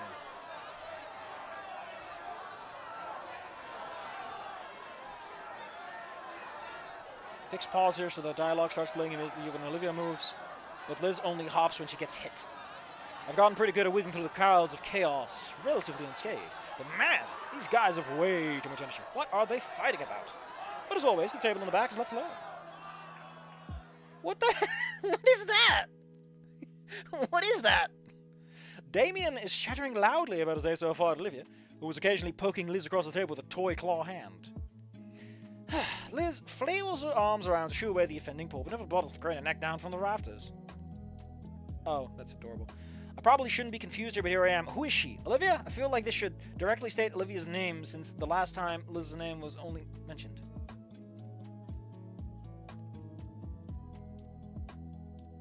What? To do. Also, I should add some movement to Olivia here. It sure did. Damian, small grin. Smug Inco. To Olivia. Meter stick. Is this related to the toy claw above? To do. Should this hit be on the line or next when he says "Ga"? Fix. Jesus Christ! There's so many comments here. Like it's like you're reading the director's note. Like the director, like screaming at the actors. Once again, relatable. I'm probably gonna drop my phone at some point, but so far I've been lucky. And I'm also careful, and I don't do too many funny things with my phone anyway. So hey. She perks up when she sees me. Hey, Inco! Damian, I haven't seen you for fucking ever. Couldn't they pay your actor in the last scene? Yeah, man. Well, actually, that was mostly to establish the drama. Don't worry about it. Yeah, we should definitely like meet up afterwards and get some hot dogs. This stupid jacket is so goddamn warm on the stage lights. Man, you're kidding me, right? Like, I gotta wear this thing about my waist, but it just keeps shifting around. Like, my tail keeps nudging it and everything. It's just terrible. Do you guys have any idea how annoying it is to wear a stupid belt like this so high up? My body is just not shaped like that anymore. Yeah, sitting around ain't exactly too fun either. Although I like hitting you with this claw, Damian. Ah, damn, dude. Hey, yeah. What's up at Olive Garden today? Olivia. Just fucking pissed. Whack his noggin. Ah! The meter stick falls on my head. Oh, so that's a comment. Ah. It's just a joke. A quip. How long did it take you to come up with that one? It was about 2 in the morning last night, under a dark and stormy day. Whack him again. Ah! Hey! Best $10 I've ever spent. Looks a little familiar, doesn't it? Yeah, that's what I thought when I first saw it. Just like the real one. She'll bully you for saying stuff. Bite me. Oh my fucking god! It does little... Oh my god. Oh, that's just the best. Oh. She makes the head gnaw my face a little. I'll go sit somewhere else. Do it. I got a new friend right here. Wow. I have an actual friend that isn't addicted to makeup pheromones. That makes me so happy. What? It's called cologne. Unless she's talking about... Your ventriloquism needs a bit of work. Close. I think I'm close. Not there yet, though. But I can definitely do quite a conversation while keeping my mouth mostly shut. I think it's a little bit weird. Oh, live a little. Hey, say, you guys aren't eating either? It's too early. I'll just see when I get home. Hey, the lunch lady doesn't really try on half the days. They don't try normally. The difference really makes itself known. I was out for like a week. I was just gonna steal some whatever Olivia makes later. Get your own. You got whacked. I've changed my mind. She's got too much power. This is great. Olivia reaches over to non-Damian again, but I snatch it out of the air. No! I aim to hit you right in Olivia's snout. Bullseye. Clammed shut. The evil is defeated. While I'm still giggling like a schoolgirl, she takes the chance to grab the hand back. Fine, no more claw today. She hastily stuffs the plastic toy into her backpack. After some more small talk, Damian's attention wanders towards Liz, who seems to be lost in thought. Hey Liz, what's up in your head? All the way up there! I was just thinking about earlier today. I was talking to Principal Scaler this morning while running some errands for Stuco, and she was really out of it. Out of it? Yeah, like she didn't want to be here today. I tried to pry, but she clammed up. I've never seen her like that before. Must have drank bad coffee or something. Well, must have drank bad coffee or something. I don't think that makes people sad. I can tell you from experience, it just makes you really have to take a poop. Looks like I got a text. Liz pulls out her phone, craning her head down to get a look at the screen. It's from Ben. Oh, it's Liz. I thought it was Olivia for some reason. Why did I think it was Olivia? I know, it just felt more organic. The claw is very cute. You can kiss the claw if you want to, buddy. Liz pulls out her phone, craning her head down to get a look at the screen. It's from Ben. Come, having a student council meeting. Huh. Oh, it's a bit more formal than that. I guess it's half a day and all. Oh well, duty calls. Sorry for leaving early, guys. No worries, Liz. We can meet up after school. Sounds good. See you all later, then. And there she goes. Bye-bye. So, what do you guys want to do after school? I don't know. Maybe hang out at my place. Too cold to get in the pool. It's frozen over. But we can ice fish. Damian, there are no fish in the pool. Well, we can put some fish in there, like the cool fish sticks. They're really tasty. I always eat them raw, but my doctor says that I get like indigestion because it reacts with my acids and the mercury. I don't know, man. It's fine. Too cold to get in the pool, but I'm sure we could think of something. Let Como smooch the claw. I look over to Olivia, doesn't see any objections to the idea, but no input of her own. Got any ideas, Liv? We could doodle some stuff. What, like charades? Yeah, make it into a game of sorts. Actually, that does sound pretty fun. I can try out my new skills. Then I can really wipe the floor with Olivia. Oh, save your breath, Nito. You're better at the whole Grave Lord sword dance thing. You know my stuff will own you and your chicken scratch. You wanna bet? Ha! That's a sucker's bet. Alright then, loser has to pay for food. Deal. We shake hands, making the wager official. Would Olivia Holford please come to the office? Would Olivia Holford please come to the office? Please do not wear a helmet or anything that may stop a 12-gauge shotgun from blasting your head off. Do not worry about the 12-gauge shotgun next to the door, just come on in. This has been your announcement to please participate in assault trap testing. Wait. There's no sound effect. They made a specific note. The Mia stick bops the table a few times. There's so many expressions being thrown around here. What the hell? Is this even done? Like normally the notes are a bit more specific. But these are all like emotion notes that feel like they should be gone because they already did it. Or I don't know, man. It's just weird. Inco should move in this line so Inco waves the claw over his face. What the hell?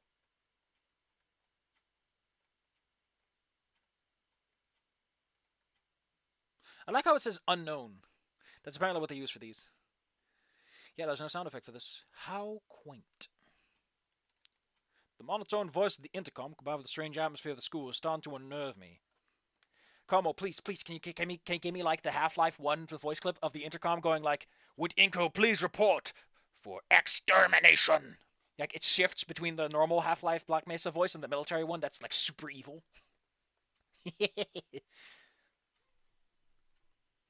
Oh, never mind. We all look at the Gator girls, who rolls her eyes and begins wheeling away from the table towards the exit. Is it just me, or is Olivia practically bulletproof from confusing her with the crocodiles? I imagine that because she's a humanoid, like a lot of the anatomy doesn't necessarily carry over because, you know, it kind of impedes with conventional motion in some ways. After she left, everything felt more off. Lunch came to an end, the school day was close to the same. Just a couple more periods before we can hang out somewhere with all the extra free time. Why are the periods so short? Because everyone's freezing over? Oh, this is some bad ambiance. Shit, this is like really bad ambience. I look at Olivia's desk. Still empty 5 minutes into Prockling's class. I mean, yeah, she hates this class the most, but it's become a habit at this point. Just look out, it's become a habit for me to write an extra set of notes for Olivia. I look at the 2 mostly blank pages in front of me. Like most of our teachers, I notice something off with Prockling. She barely says anything, just asking us to read the chapter on the Great War. I do just as ask, and 5 pages in, I can say without a shadow of a doubt, it was the stupidest reason for World War to break out. A bunch of European is with a capital, it's a country name. Please. A bunch of European countries unhappy with being ruled by a bunch of other European empires, deciding to revolt and dragging all of their allies into the quagmire. Really struggling to make sense of the information. Made worse with how outdated the textbooks are. Seriously, they're written so bad it ought to be a crime. It oozes with pro-Gilded Age corporatism. The kind that generally believe to be anything bigger than a gathering of 10 people with some form of unionism. With a sigh, I busy myself with taking notes of myself and Olivia. As I do, my eyes continue to wander the classroom. Everyone looks just as disinterested in the subject matter. I look over to Prockling, and she herself seems to seem interested in the subject matter either. In fact, she just kind of seems to be staring off into space. It's highly unusual, considering how much emphasis she puts on proper class focus. Yet there she is, spacing out like she's no better than the teenagers she teaches on the daily. I am almost tempted to raise my hand to ask the question, to ask her to snap back to reality when the room speaker comes back to life. Would Mr. Incognito please report to the office? Oh, they didn't do two text boxes. Thank you. Well, Inco, I salute you. It was okay. Listen, I'm doing it. No? There's no salute here. There should be a salute. No salute.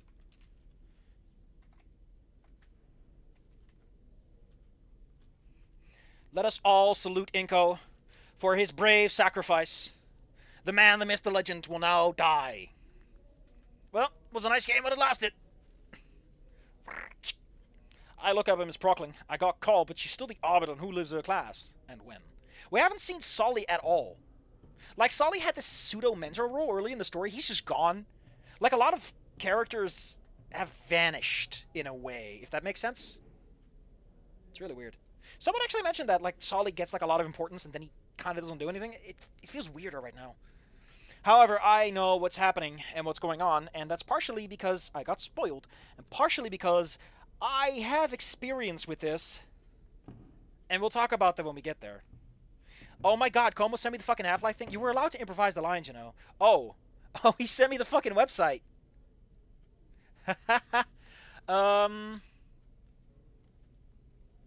Heyo. Hello.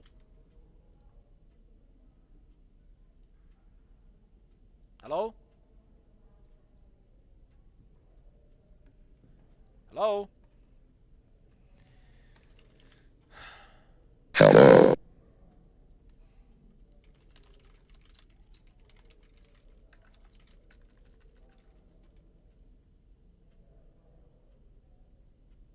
Hello? Hello?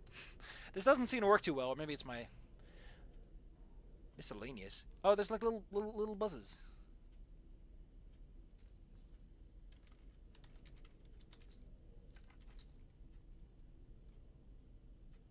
Why doesn't it work properly? Come on, am I stupid? Why? They got Barney in on this? They got Barney in on this. Oh, I guess it doesn't work when the words don't line up.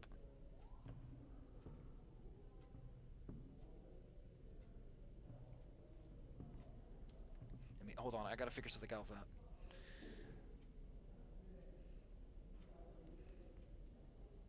God damn it. Well, I'm sorry, I can't really work with this.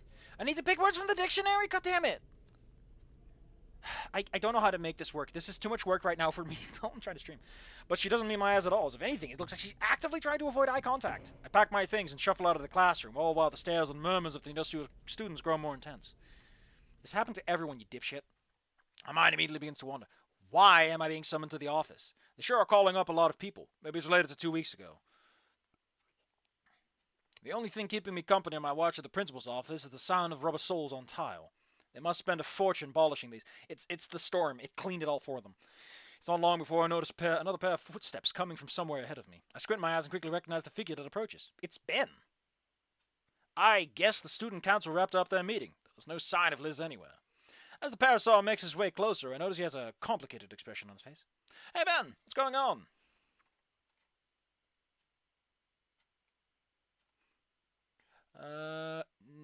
Nope. Nothing too interesting here. Actual principal office background. He flinches as I call his name, looks around like a lost child before he spots me. We make eye contact for a few seconds, but he doesn't say anything. Everything alright, dude? Wait, there's a background sound or something playing. Or I heard like a little click, click or something.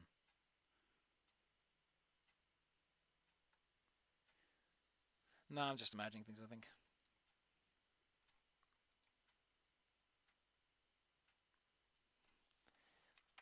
Hold on. You know what? I'm going to do this. We're going to make this work. We're going to make this work. Shut up.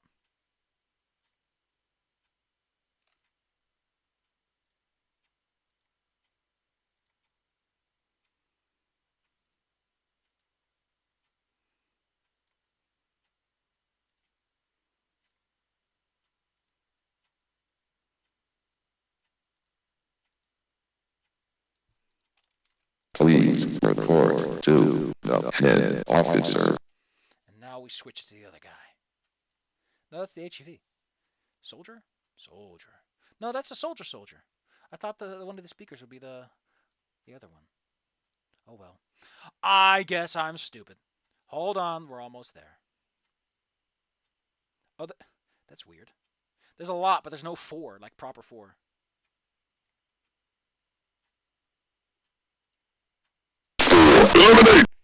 Ooh, sorry. But that's neat. I'll keep it in my back pocket. See you later, Ben. Nice seeing you after all these chapters of... Last time we saw him was at the wedding.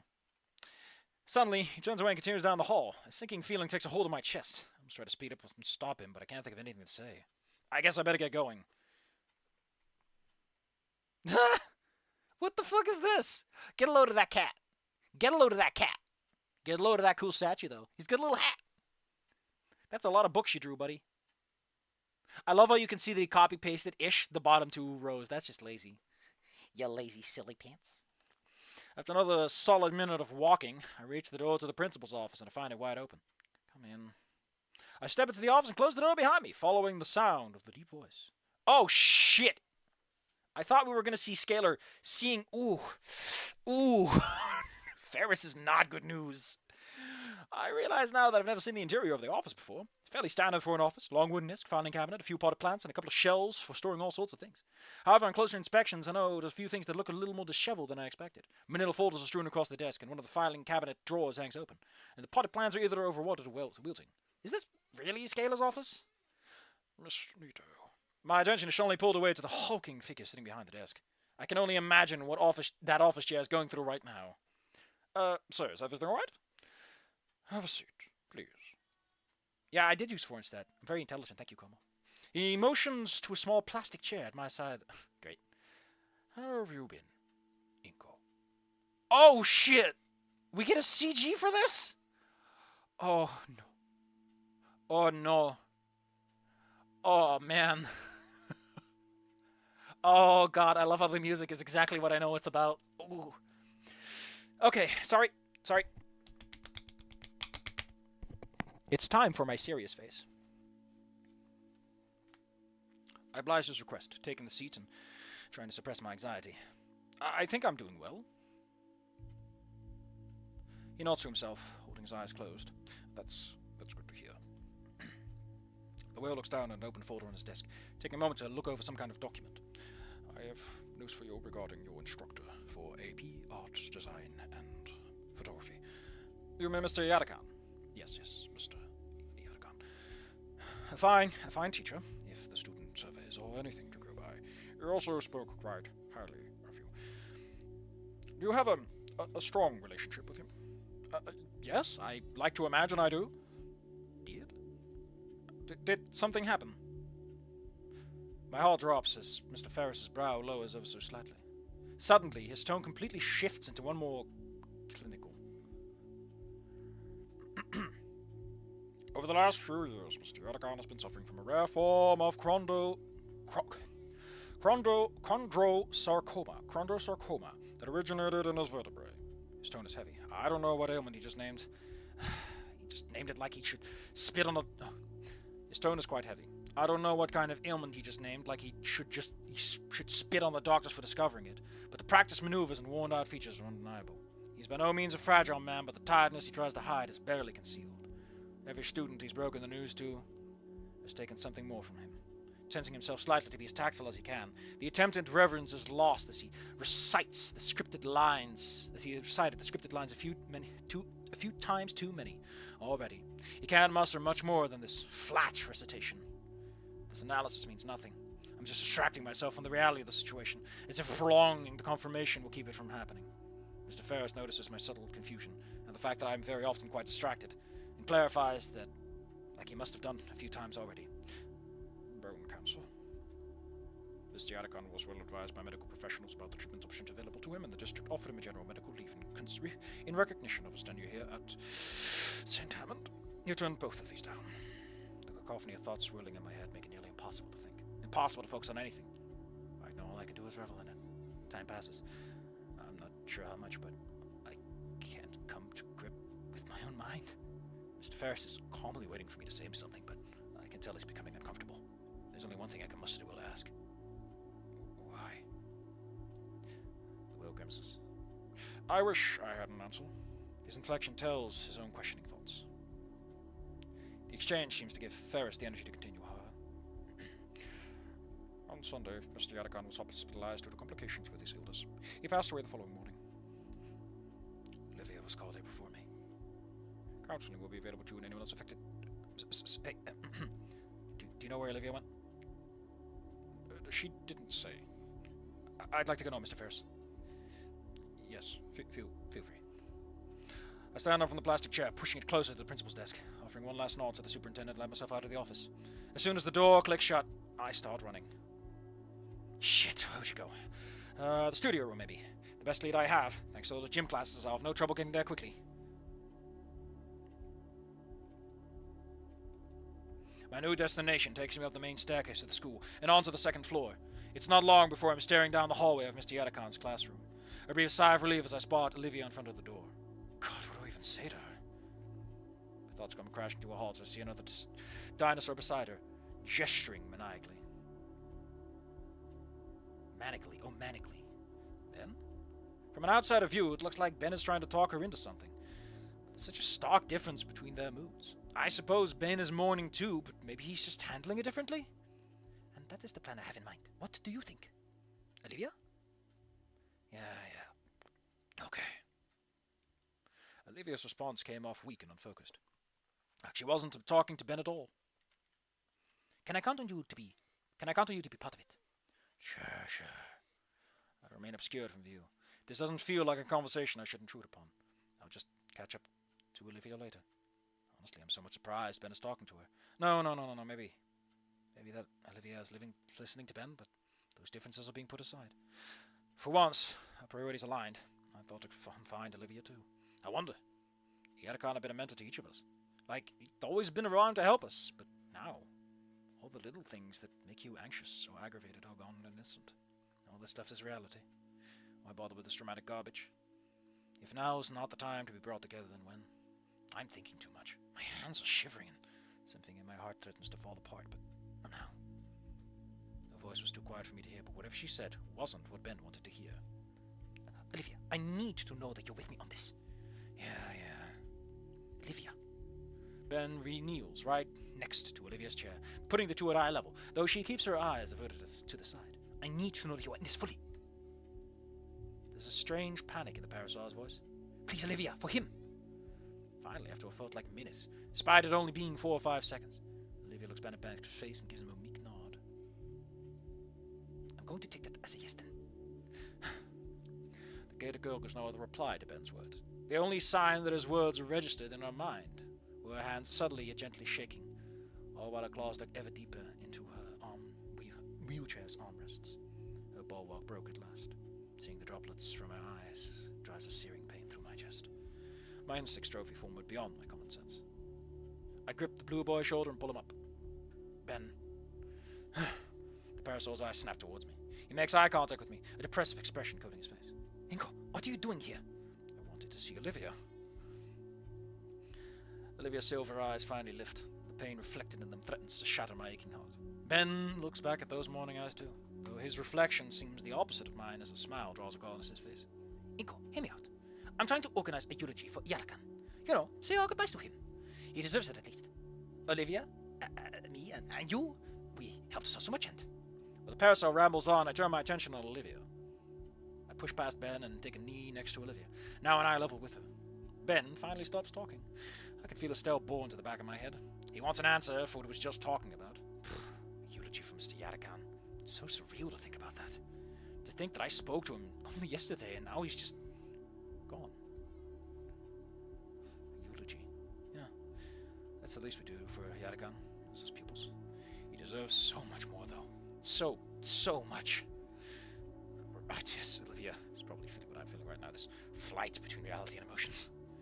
Yadagan's gone. I'm still trying to process it. Trying to accept the fact that I'll never see him again. Listen to him again, or get advice from him again. Never get to impress him. Or show him how much I've improved because of his lessons. I don't think I'm ready to accept that he's gone. Ben clears his throat, snapping me from my stupor back to our current reality. Sorry to be so pushy, but I need to know if you and Olivia are in or not.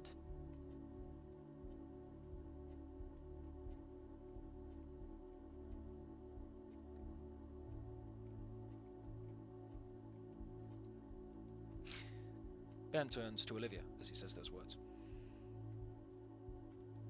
Olivia, meanwhile, continues to stare absent-mindedly at the wall, almost as if Ben's words were not emanating from next to her, but from a few dozen miles away instead. Ben, I don't think... Suddenly I feel a cool, scaled hand on top of my own. I turn to look at Olivia's pain-stricken eyes. They gaze deeply into mine, pleading, begging to make the pain vanish. I don't quite know what I should do.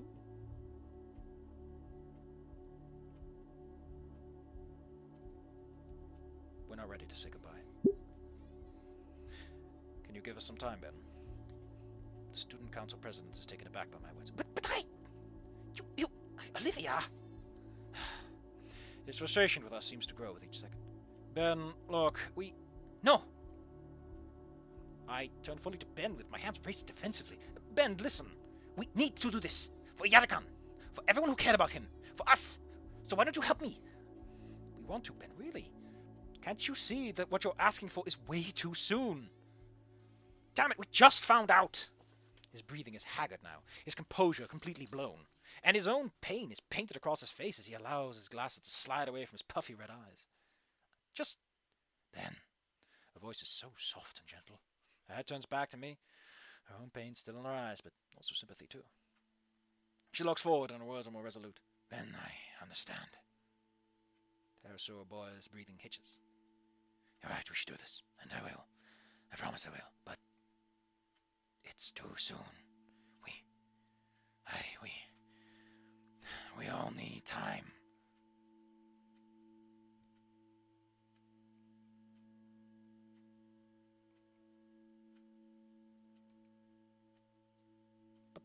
But...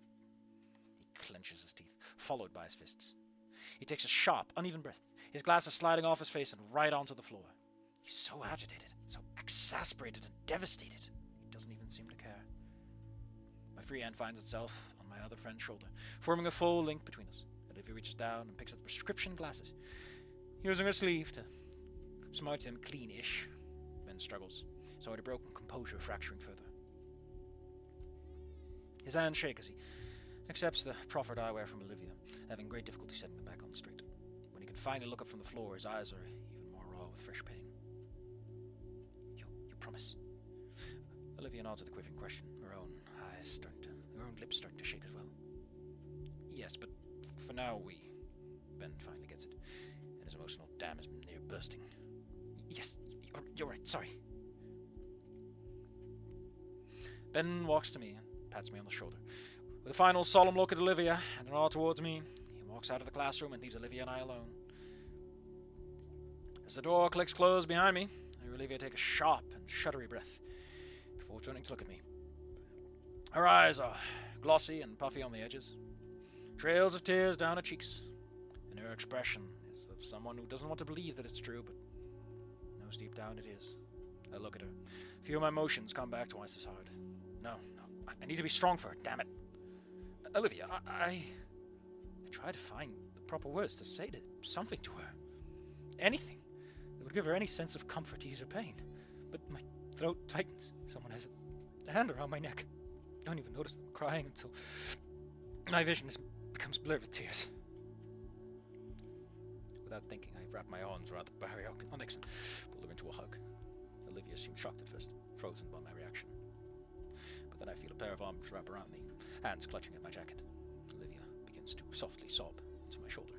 I feel my own resolve break as I hear the increasing pain in her cries. When we're like this, I can't even pretend to be stronger than anyone anymore.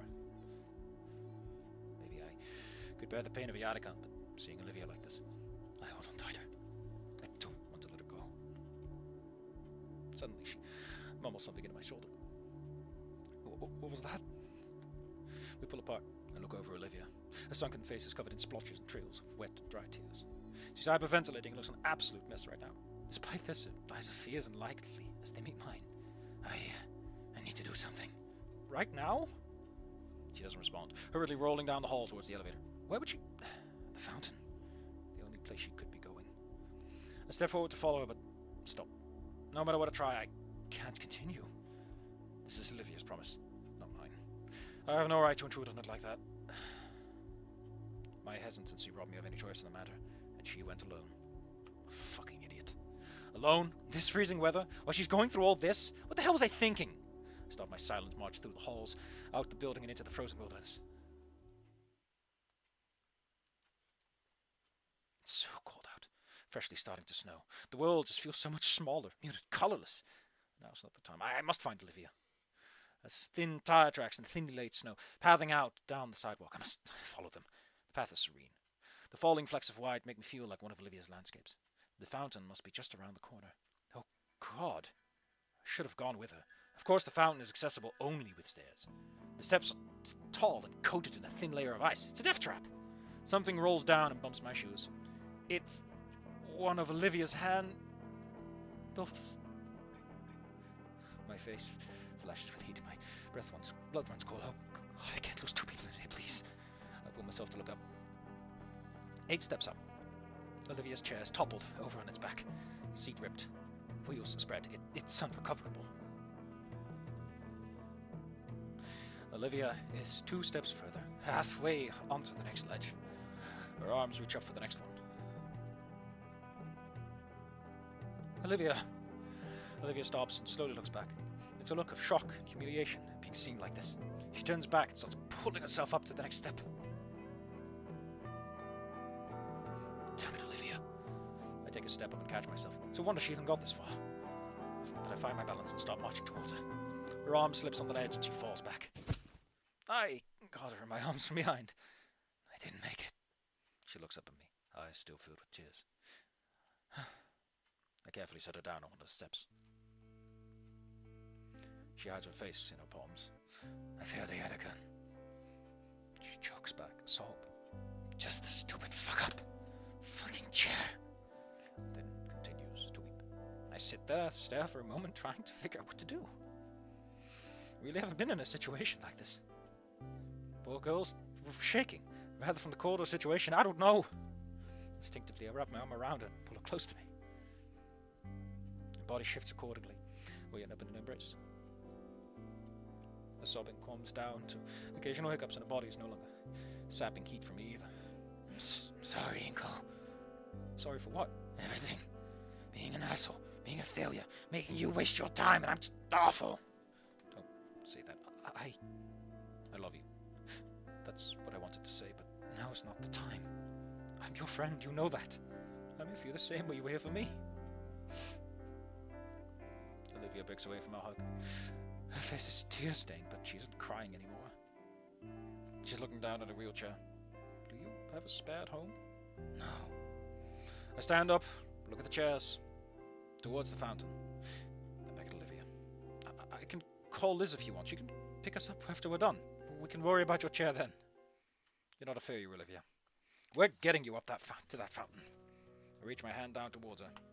Olivia's confusion erodes with a soft smile. She stares at my hand, and then back at me.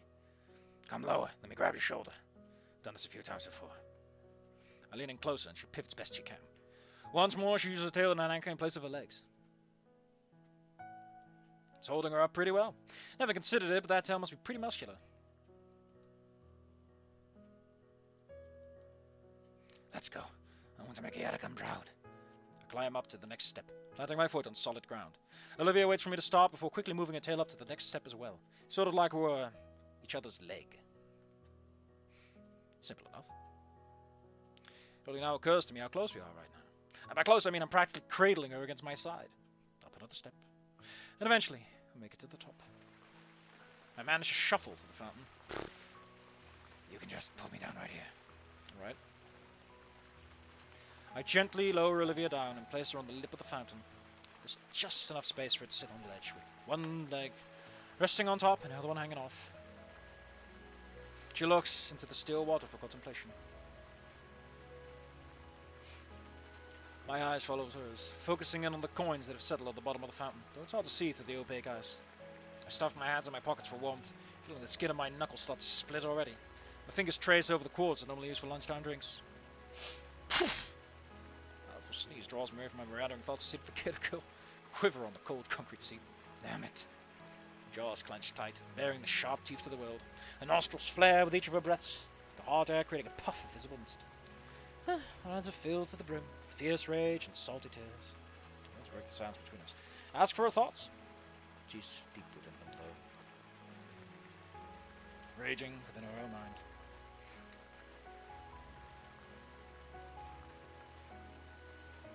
Finally, having the moment to process everything that's happened, in the end, it's Olivia that breaks the silence, with a single, quiet, disdain-filled curse. Damn it. Her eyes shut, keeping her tears from falling. Damn it. He seeps through her lips. I made it. I finally made it, but... Thought goes unfinished. She lets her shoulders down and turns her gaze away from the spouting water. Listlessly gazing towards the obscured afternoon moon, she just managing to peek through the clouds and the snow-covered trees. Maybe she's imagining where he is now. But what now? I withdraw my hand from my pocket, holding it open for her to see the pocket change in my palm. Scanning over the water feature before us, I think back of all the times I wanted to do this with someone else. How about we make a wish? Olivia's brow furrows as she glances off to the side. Her fingers grip her hoodie, and I watch her consider my suggestion thoroughly. Sure, a wish sounds nice about her. I motion her forward. Gator girl holds her hand out towards me, and I drop the quarter into her palm. On three. I nod in reply. 1, 2, 3. I wish for... Our twin coins flip through the air together. I watch as they spin skyward, crashing through the falling snowflakes. At the apex, they seem to pause, just briefly touch one another. And with a synchronized plop, both quarters hit the water together. Leaning forward, I see that the coins landed on the same side. Hence, I wonder if that'll double our chances of our dreams coming true or something. Not enough of amusement from Olivia's comment. The more I think about it, the more I hope it does. We stay here, looking at the fountain together in silence.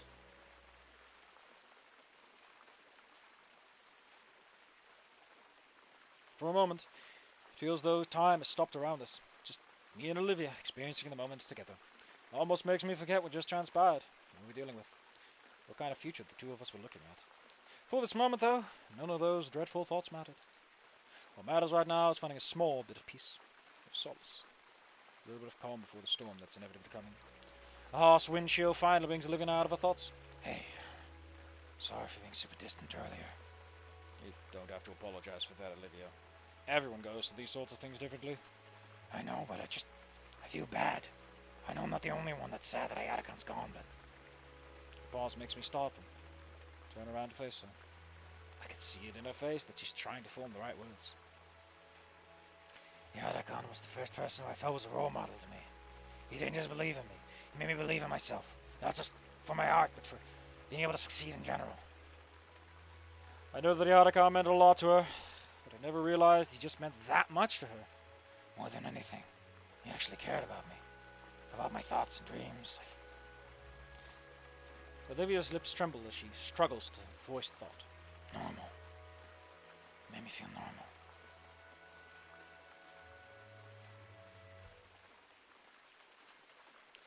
God, I probably sound stupid saying that. I shake my head in disagreement. No, you don't. Mr. Iadacon was important to me as well. It's okay, Olivia. I know how you feel. He gave me some of the best advice I'd ever gotten from anyone and encouraged me to follow my dreams, just like you. I wish I'd met him sooner. There's a moment of silence between us, the air filled with a mix of sympathetic emotions. A shared sadness for the passing of someone who made an impact on both of our lives, but also a sense of thankfulness that he graced our lives. Guess we both got our issues, huh? Yeah, guess so. The fresh breeze of ICS sends a shudder down my spine. So, what should we do now? I pat off the growing pile of snow on my shoulders and head. Let's see. I'll look at my phone. School's ending in 10 minutes. Do you want to just chill here until then? No pun intended. Sure. I look around, noticing a tiny bench for two nestled against a tree. The Gator girl must have noticed because she's already holding her arms out for me. I recall something, a certain pair of raptors. I kneel down, facing away from Olivia. I can feel the icy flakes melt off me as Olivia leans against me again. Her powerful arms wrap around my shoulders, clawed fingers dig into my jacket. My fingers feel locked together to form a makeshift sheet for her behind me. With my passenger secured, I make a beeline for the bench, lest I get caught up in what I feel pressing into my back. She lets herself drop onto the bench, uncaring for her landing. Taking a page from the Book of Olivia, I also drop uncaringly next to her, just glad to have some shelter from the increasing snowfall.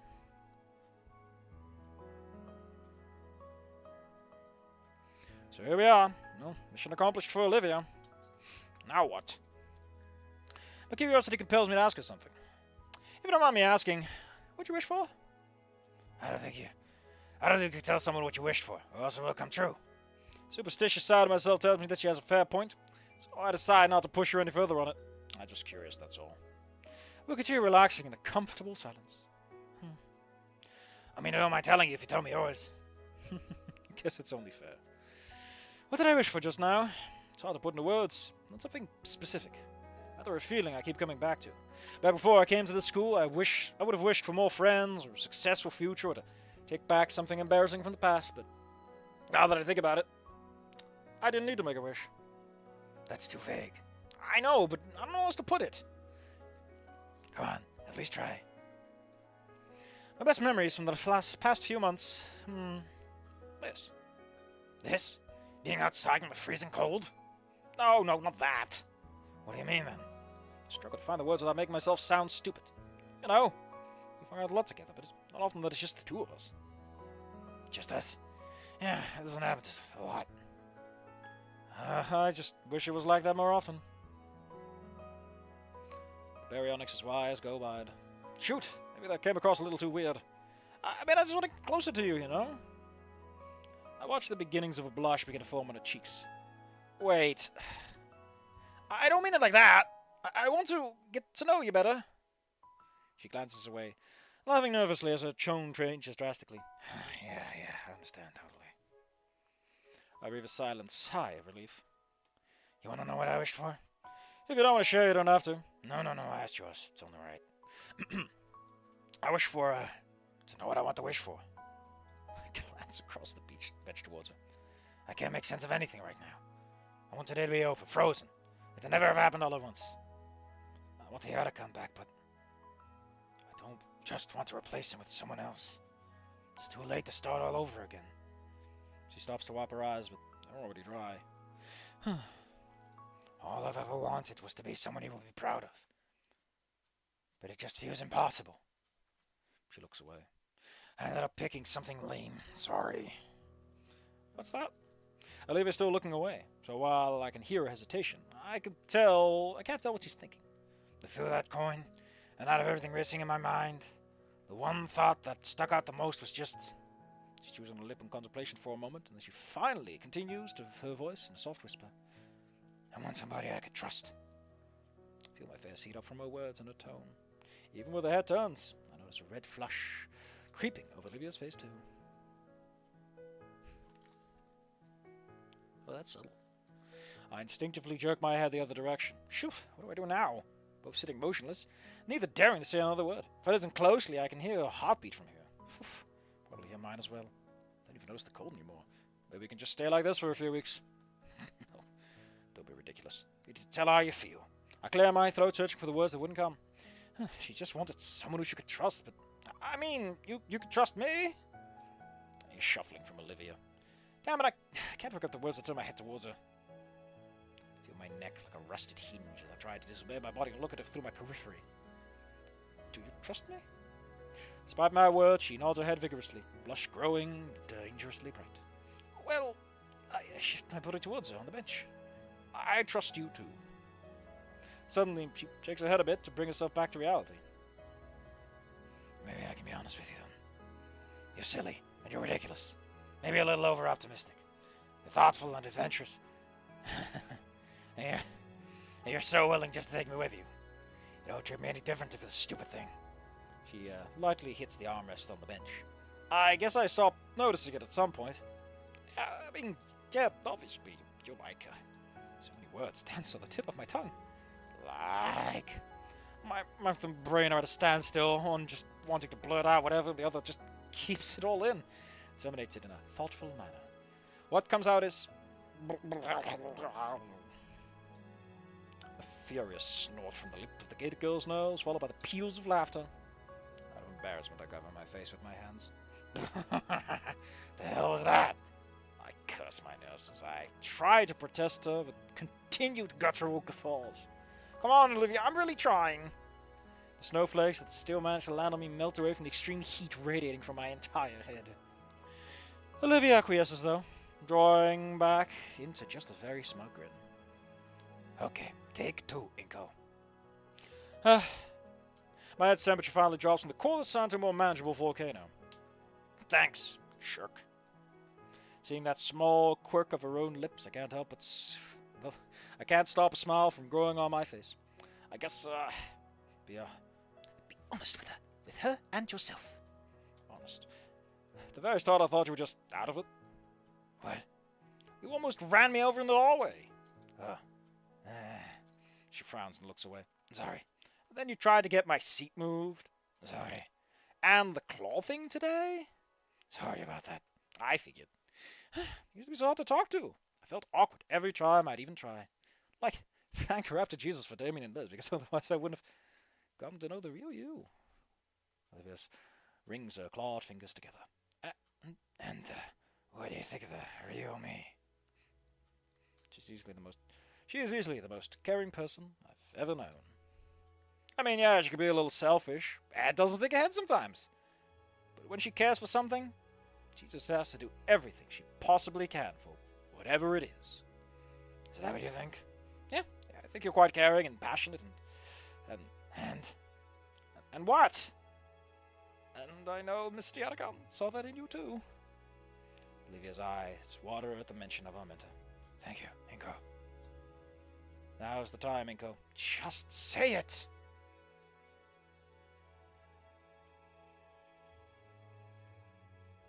Hey, Inco. Say it, say it, say it! Do you, like me?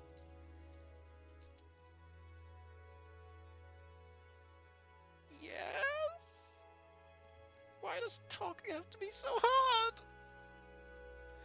I prepare for Olivia's smug one-liner to crush my weak confession. Instead, I watch as Olivia brings her hood back up and hides her eyes with it. Really? For some reason, like this fills me with a well of confidence. Yeah. Can I hear you say it? I like you, Olivia. I don't get how. The hood peels away just enough that I can see her shimmering silver eyes. Why would you like someone like me? Oh, you just said, like you do. Well.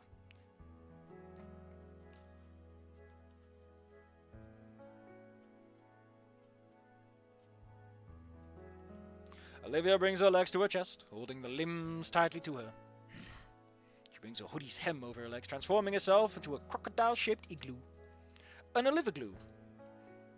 Slippers was a bad idea. Oh, crap, are you okay? You really didn't even think to bring socks? Crocs and socks. Fine, just call someone. I cough awkwardly and get my phone out to call Liz. Hello, Inco, is that you? Aren't you supposed to be in class right now? Scalar let Olivia and I out early. Oh, okay. I was told about Professor Yadakan. I hope you're doing okay. Yeah, I'm alright. But I'm out with Olivia by that old park by the school, and her chair's busted, and we're kinda stuck. There's a keening whine from the bundled crocodile next to me. Until we're wrapping around her, she just has to hug herself. Broke? In this weather? Are you okay? We're fine. Can you come pick us up? Sure, I think I remember where that is. I'm with Principal Scaler right now, so once we're finished, I can get you two on the way home. Thanks. After some shuffling, the call drops. Turn back to Olivia. She is more anxious than anything right now. You alright? Yeah, I'll be okay. The stovepipe maw of the Olivia glue shatters quietly in the cold. My concern finally takes hold, forcing me to close the gap between us. She said the chair had no replacement. It'll be a while for a new one to come in. That means she'll be trapped at home, completely sealed off from the outside. Man. The beginning of Olivia's annoyed protests die of exposure, becoming a grumbling acceptance as I wrap my arm around a shivering form. You're lucky you're warm, Inco. Yeah, I definitely feel like it, as her body shifts and nuzzles closer to me. Her tail lays on my lap, and shivers reverberating through it the most. I lay my palm atop it, feeling the cold limb shaking softly still. I should buy her a tail sleeve. That seems like a thoughtful gift, actually. Especially since she likes using it, so I'll have to consider the movement. Some distant trivia about limbs losing heat the fastest springs to mind, and in hopes of keeping frostbite away, I pet the heavy tail. Then I was also remembered being told that ears lose heat fairly quickly too, but she doesn't have ears. So I guess the tail. I should really get her that tail sleeve. And as I do, I hear the silliest rumbling from Olivia's chest and through the rest of her. It's like a purring cat, almost. There's a new sensation on my cheek now, soft and warm. She's... Her lips are planted firmly on my cheeks, and... This feels nice. As I continue to warm her tail for her, I feel her warm lips press more and more against my cheeks.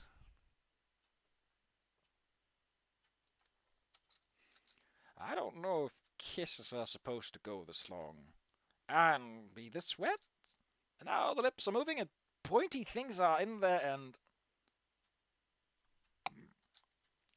that's teeth. Olivia instantly lets go of my cheek from a non-lethal bite. That's subdual damage, which I always thought was supposed to mean like double, no, like subdual, but it means to subdue. Why the fuck did they not just stick with non-lethal? I don't know. Oh fuck, sorry, I'm new to this stuff. I'm nervous. It's okay, really. Put my hand on my cheek to feel the damage. I feel the indents of her fangs, but nothing serious. I almost thought falling asleep before we hear a car pull up at the bottom of the hill. Olivia perks up and leans forward to try and see who it is. A few seconds later, Liz's head rises above the stairs, scanning like a submarine periscope. Crap, it's gonna be tough getting all the way down, even with Liz's help. I look back and smile at Olivia, still huddled against herself, and clinging to my arm. You ready? Today seemed to drag on endlessly. Liz's arrival had ended our embrace, and she had quite the dour look on her face. She said she'd been in a meeting with the principal, and I could only imagine how the faculty and student council were reacting to Yatakan's passing.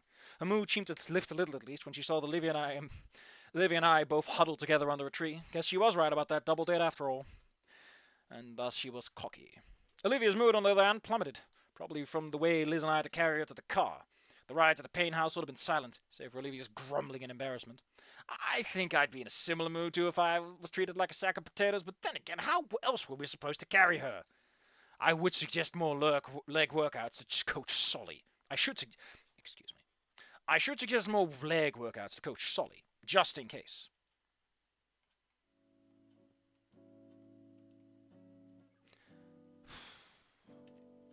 Okay, we're out of the serious zone.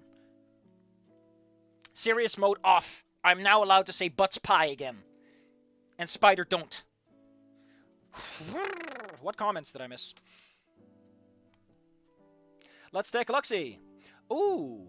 They're technically their gifts. They're not gifts, they're MP3 files. What is the original script like? Because you keep mentioning the original script. I don't know what the original script for Gobavic in Ohio is. Am I mentioning it?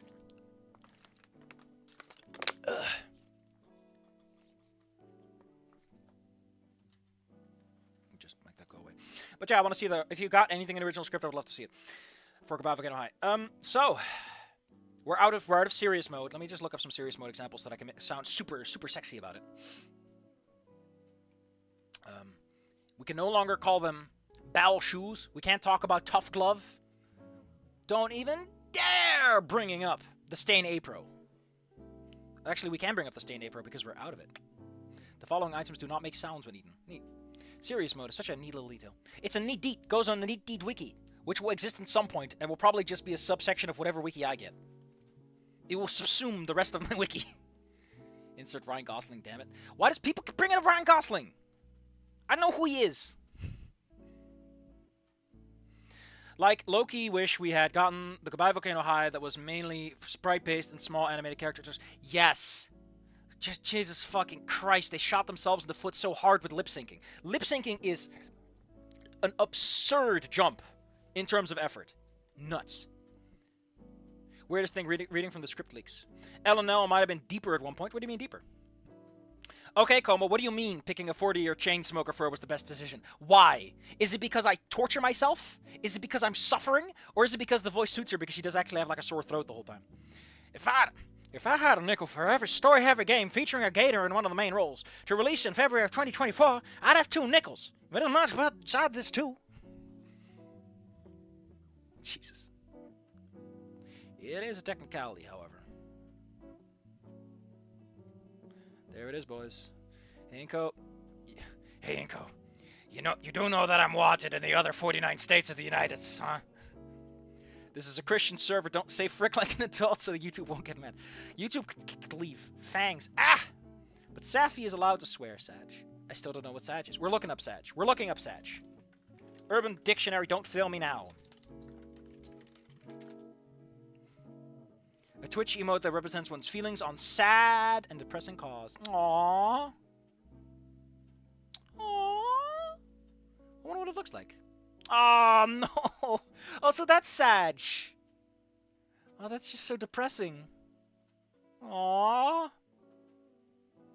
Well, does feel bad, man. It is a bit too long to start describing it. Deeper because the class choice was supposedly thing at one point. Ah, man, like, the class choice is like whatever. That's not really what matters. What matters is the characters. The choice suits her. I hate it when monster lizards get cutesy human voices. Fair enough, Como. Fair enough.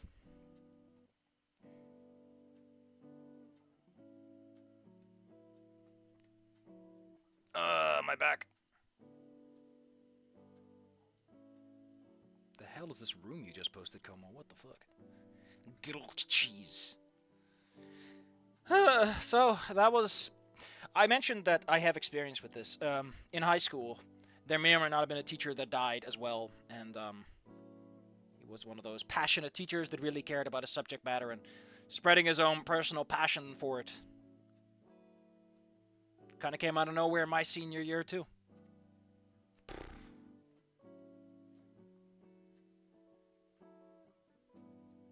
Fuck! Well, let's just get to it and get out of the sad zone as best we can.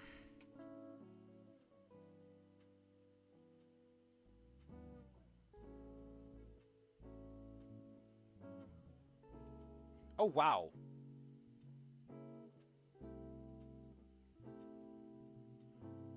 Why is this 4.5?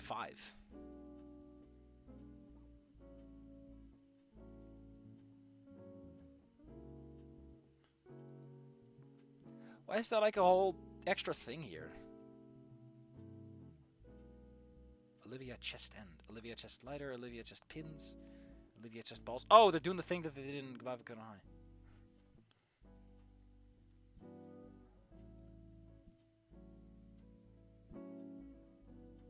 Oh my god, what the fuck? What the hell's happening? What is all this?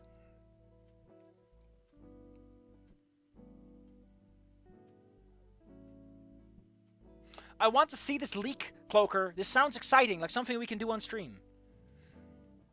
For some reason, I like to imagine this like John Goodman. Everyone keeps picking out names I don't know. Damian and Randy for waiting for us at the curb. The older man looking over Olivia with worry. Your friend told us. Soften now, beside ourselves. I'm Randy, just, Randy didn't really hear her. As the instant her car door was open, a legal guardian pulled her up into a hell of a bear hug. Come on, I'll get some hot cocoa. Damian watched with a smile of relief as his father hauled her over his shoulder and marched into his home. You guys want to stick around? Vinny's still in school, and we have the consoles to ourselves. It's still pretty early, all things considered. You know what, sure, I'd love some hot chocolate right about now. Liz?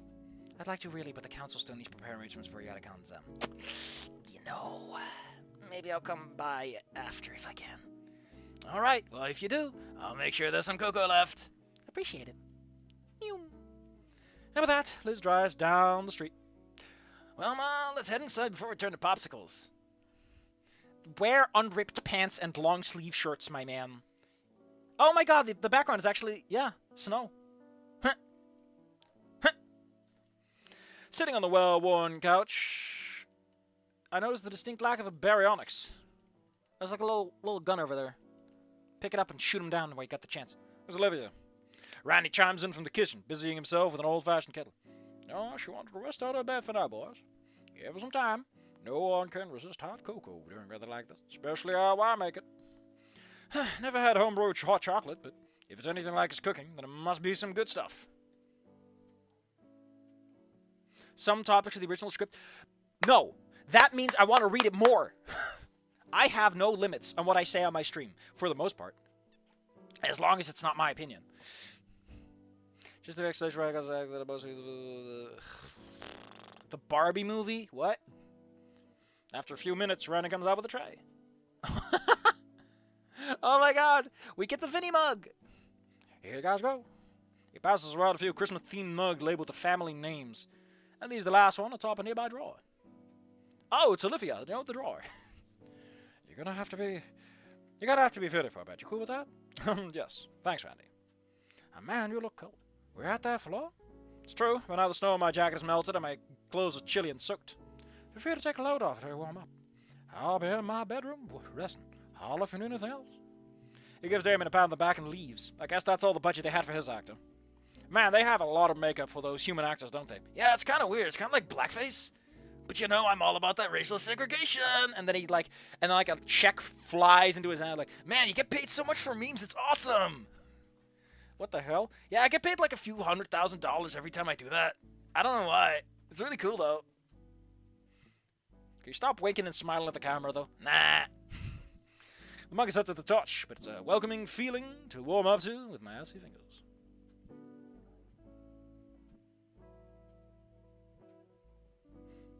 What the hell? I'll take a moment to gently blow air on the beverage to cool it down before moving it to my lips. Yeah, pretty good. Damian is chugging his. He finishes the swig and sets the glass down. That must have been half of it in one go. It's just gone. Well, there are multiple ways to enjoy anything. After today's events and weather, I really needed this.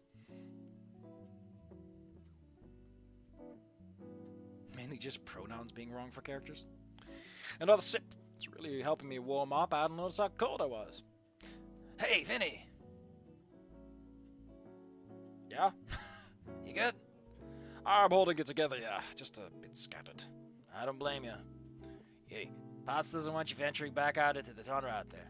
You up for a game or something? He gestures to the entertainment setup. No, go ahead, I'll watch. You can play Rock Ring.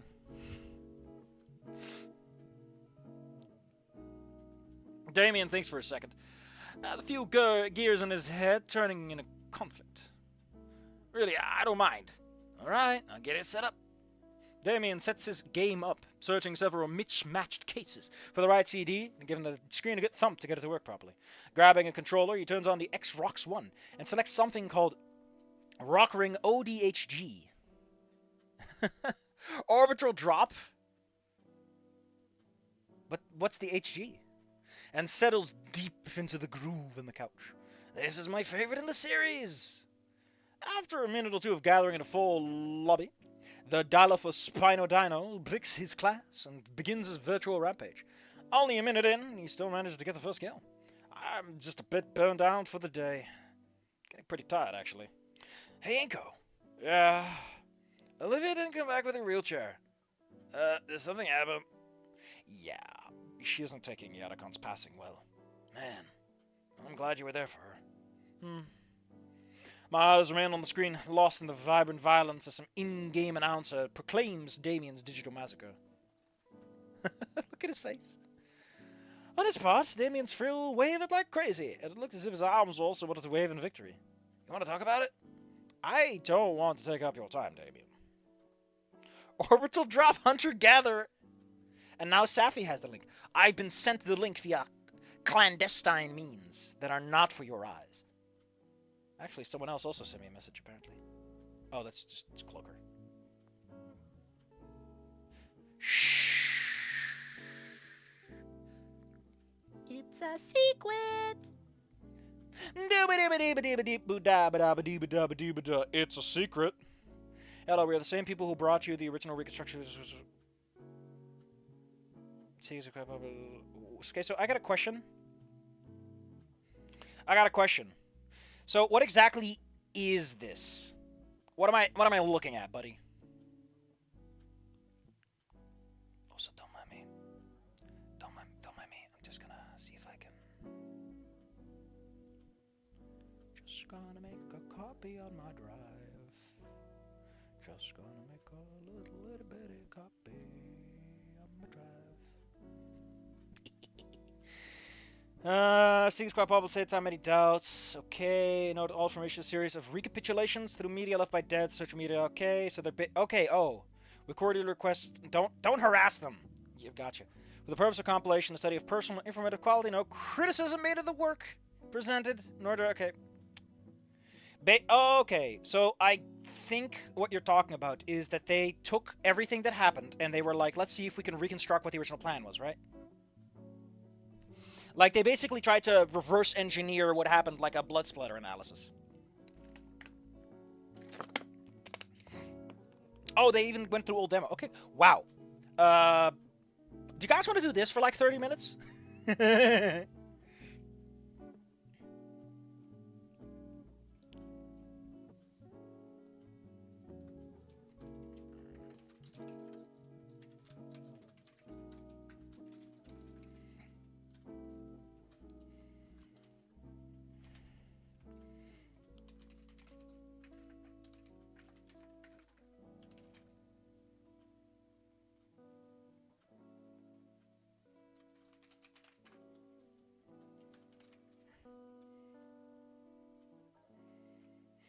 I don't want to take up your time, Damian. Oh, come on, man. I've known each other for a while. You can be honest with me.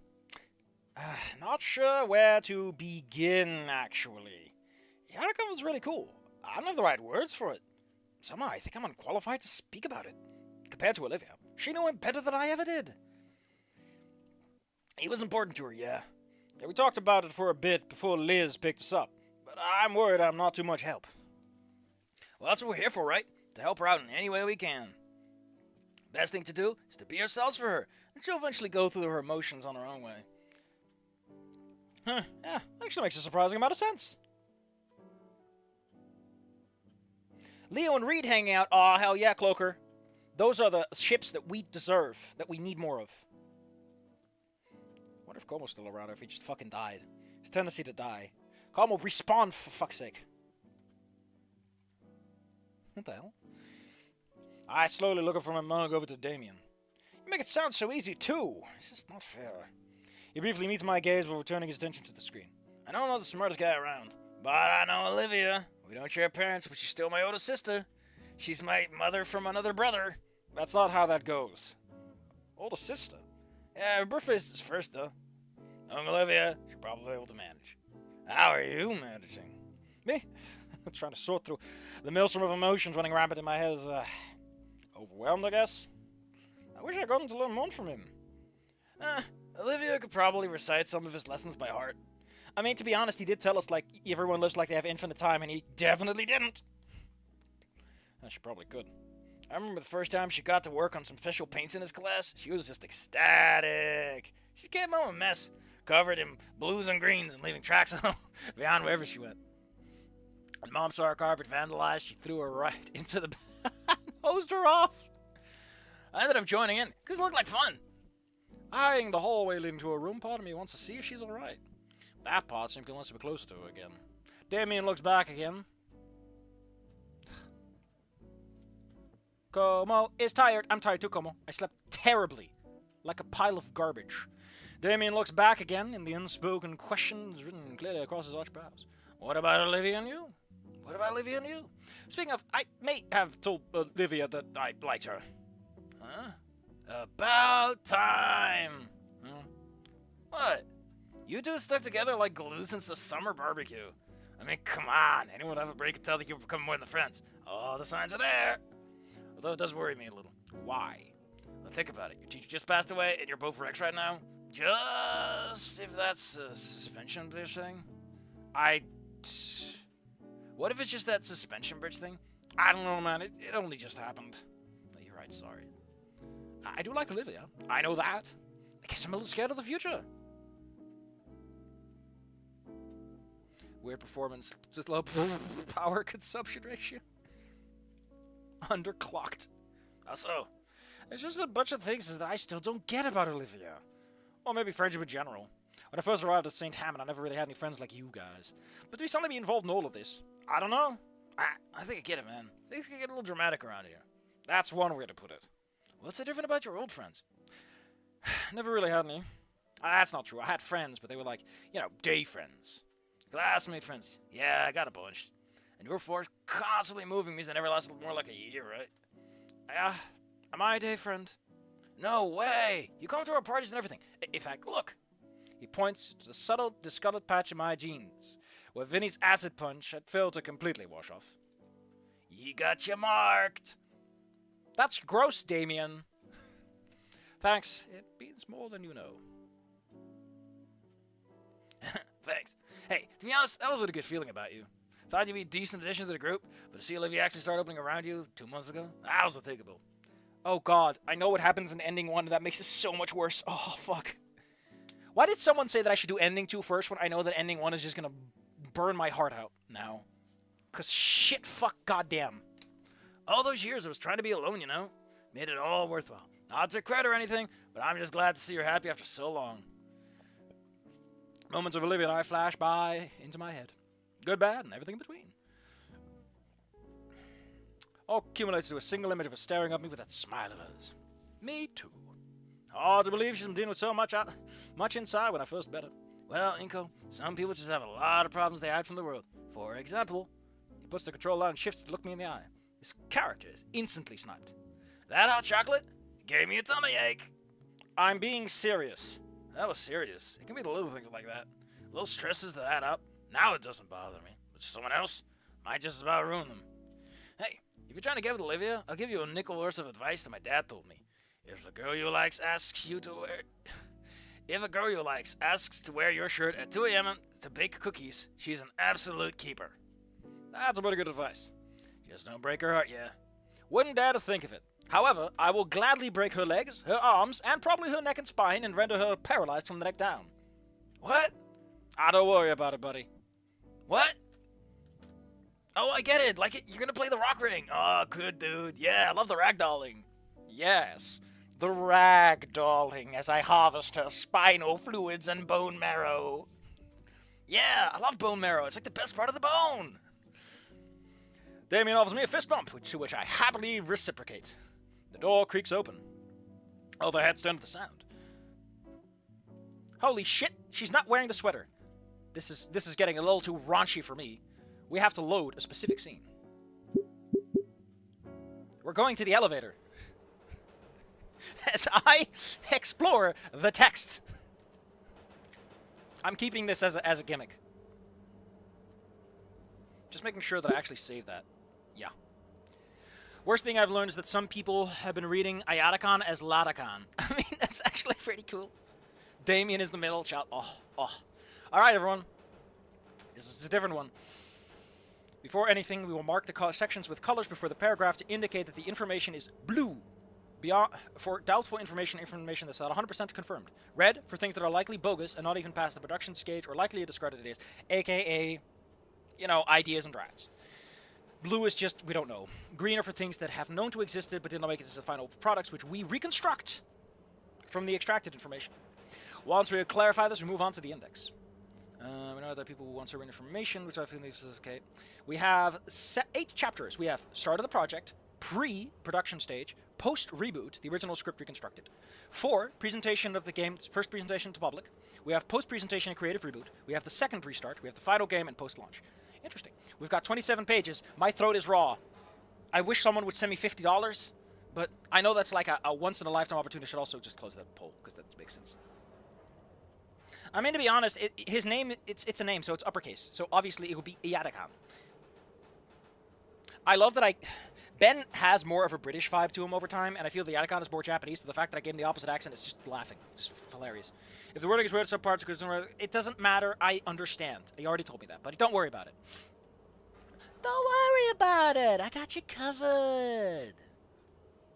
I ate way too much today. Let's see. It is not news. Yeah, it started off as a dating game with 3 main protagonists, Fang, Rosa, and Leo. It was called Jurassic Love or something, or Jurassic High. Now, although they may seem to be only... although it seems to be only hard as a concept, the truth is the more advanced version. Oh! Although progress was made in this, the devs, which is in blue for some reason, sure, entered a government funding program. It seems unlikely, but the truth is that, okay. Yeah. I mean, fair enough to have a project like that. I just don't know if this is how you should do it. These things also help. Okay, fair enough. Montreal, Toronto. Ubisoft and Rockstar are on a kind of tithe. Oh, so they actually spend in some money too. Ah, okay. So the location is being explained, why it's there. I know that though. It's just, there's like 2 cities in all of Canada. No, there's 3. You're in Toronto, Montreal, or Quebec. There are no other cities. There are no other places in Canada. It's only those 3. I think. There might be another one. Who the fuck cares? The game stems from several loose ideas of the studio, in order to give kind of take them out of societies and the generations most vulnerable to sudden changes. That's a neat idea. We have Fang, who is non-binary. We have Rosa, who can be a woman, or maybe Rosa can be trans. We can keep that in. I don't fucking care. Rosa will be an interesting character either or, because women already are a weird position in a patriarchal society, if you follow that trend of thought, which I imagine this will. And trans people, of course. I would have preferred if Rosa was just a girl, because we already have Fang to be the woman, who isn't a woman, and then Leo is a trans man. Although in that case, everyone on the cast would be genetically female, which is also kind of weird, but whatever. Not a big deal. Steven Universe did it too. The game had the premise of empathizing with the characters as the game progresses, but this is where the problem is. Of course you empathize with the fucking main characters. That's what a story is, Bingus. Like, if you have to write in your design document, players like the protagonist, you fucked up, because you should specify the opposite. You should specify if I shouldn't like the protagonist, because the point is that you're doing awful things. But it's assumed the protagonist is someone you get behind. Anyway, I'm bitching about nothing. Let's get to the big part. Very big expectations from the developers, executives and lenders. Delicate issues, 2019. The team was quite green at the time, giving choices in a new and very striking catalog. Okay. A twist was given to the formula. This was done that the game would not have to be delayed or would even go out of the hands of developers. Although it is not known for sure if the... Okay. So some trouble happened. Although it seems at this point that the game was getting a bit out of hand. Okay. Oh. Not only to give every character voice acting, but also singing. At that point, 3 main characters with... Oh, Jesus Christ, you idiots. How can you be this stupid? Says Spanish me. There's now a Spanish Sapphire in the room. Oh, no. Oh, no. Reminder that we make mechanical puzzle games with... Yeah, I know. Yeah, Ubisoft and Rockstar, they apparently like pay tithes, they invest in the area or something, or in this particular kind of industry or something. Yeah. I mean, like, when you think about it, the characters in this game are Gen Zers because they are the latest generation to reach 18. So they have to be, you know? The problem is, it's not Earth. It's not Earth as we know it, and it's never established to be Earth as we know it, so you can't draw the parallels. But let's ignore that for now. I'm sorry. Writer me is going to come out. Spanish me has to go back into the closet. I forgot a good Spanish swear, so sorry. The joke has not landed. The rumor creative team was looking for actors with the same inclinations. Okay, so they wanted people that match the voices. The problems were those great actors were suggested, but they did not meet the requirement or could not. Actors such as Jamie Christopher. Okay, that's fair. That's fair, you know. Like, you don't want blackface, you know? You don't want an actor who isn't black playing a black character. That's fair. That's fine. I guess if you're doing an inclusivity project, you should really consider that kind of stuff, you know? What follows is the creative focus of the game. Although this was written from scratch, it was not really discarded beyond that we can't... Okay, wait, let me read this. What follows is the creative refocus of the game that we knew first. Here, it should be noted that although the script was written also scratched, okay, so they kept the mechanics and the models. The script went out the window. Okay, so we're now in the pre-Goodbye Volcano High production stage. Stage 2. We are 1 page in. Well, the game, in terms of direction, is said to be the right track. Direction, built creatively. Okay, so that's why we wrote it, because it's... Okay, gotcha. Thank you. Well, it's more obvious... Isn't it fucking funny that it's English, and then because of the Snoot game, we got all the Spanish people, and then we had to retranslate it out of Spanish again? It's funny to me. I kind of want to put some funny text on the screen, but I don't know what to put there. I want it to be like Inco and Olivia put up with my bullshit. Alright. My head hurts like hell, but that's unrelated.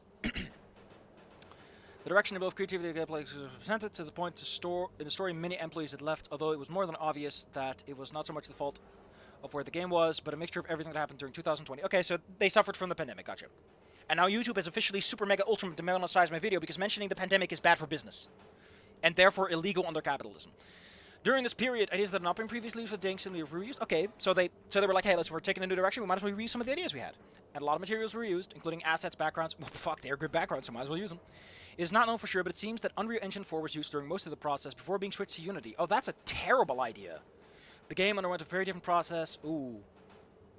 From the basis of a more narrative adventure game in 3D, in comparison to Life is Strange, to a 2.5D game with a great emphasis on the animations were by hand. Oh, god damn it.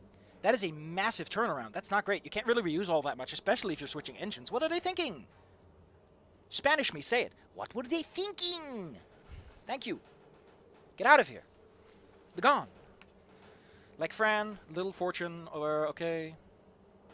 Character moves in 3D. Okay, yeah, fair enough. God damn, my screen's a bit bright. Let me turn the brightness down a little bit. Oh. Creative process also went through a big change. What happened to the previous art team is really a mystery. We estimate that due to creative... Estimate. Due to creative differences. Okay. Yeah, okay. That's fair enough. It is true that they had to adjust with problems with their... Okay, it's fair enough. At this point, the game was set to be more directed to the final product that was planned. It clarified that estimated 80 employees were... Okay. Okay, some employee stuff. We are now at stage 3. 6:27. My voice is dying. Okay. Como, bad news. I might not be able to do the game tomorrow because my voice will just be fucking dead. Sorry. Even water cannot fix this problem.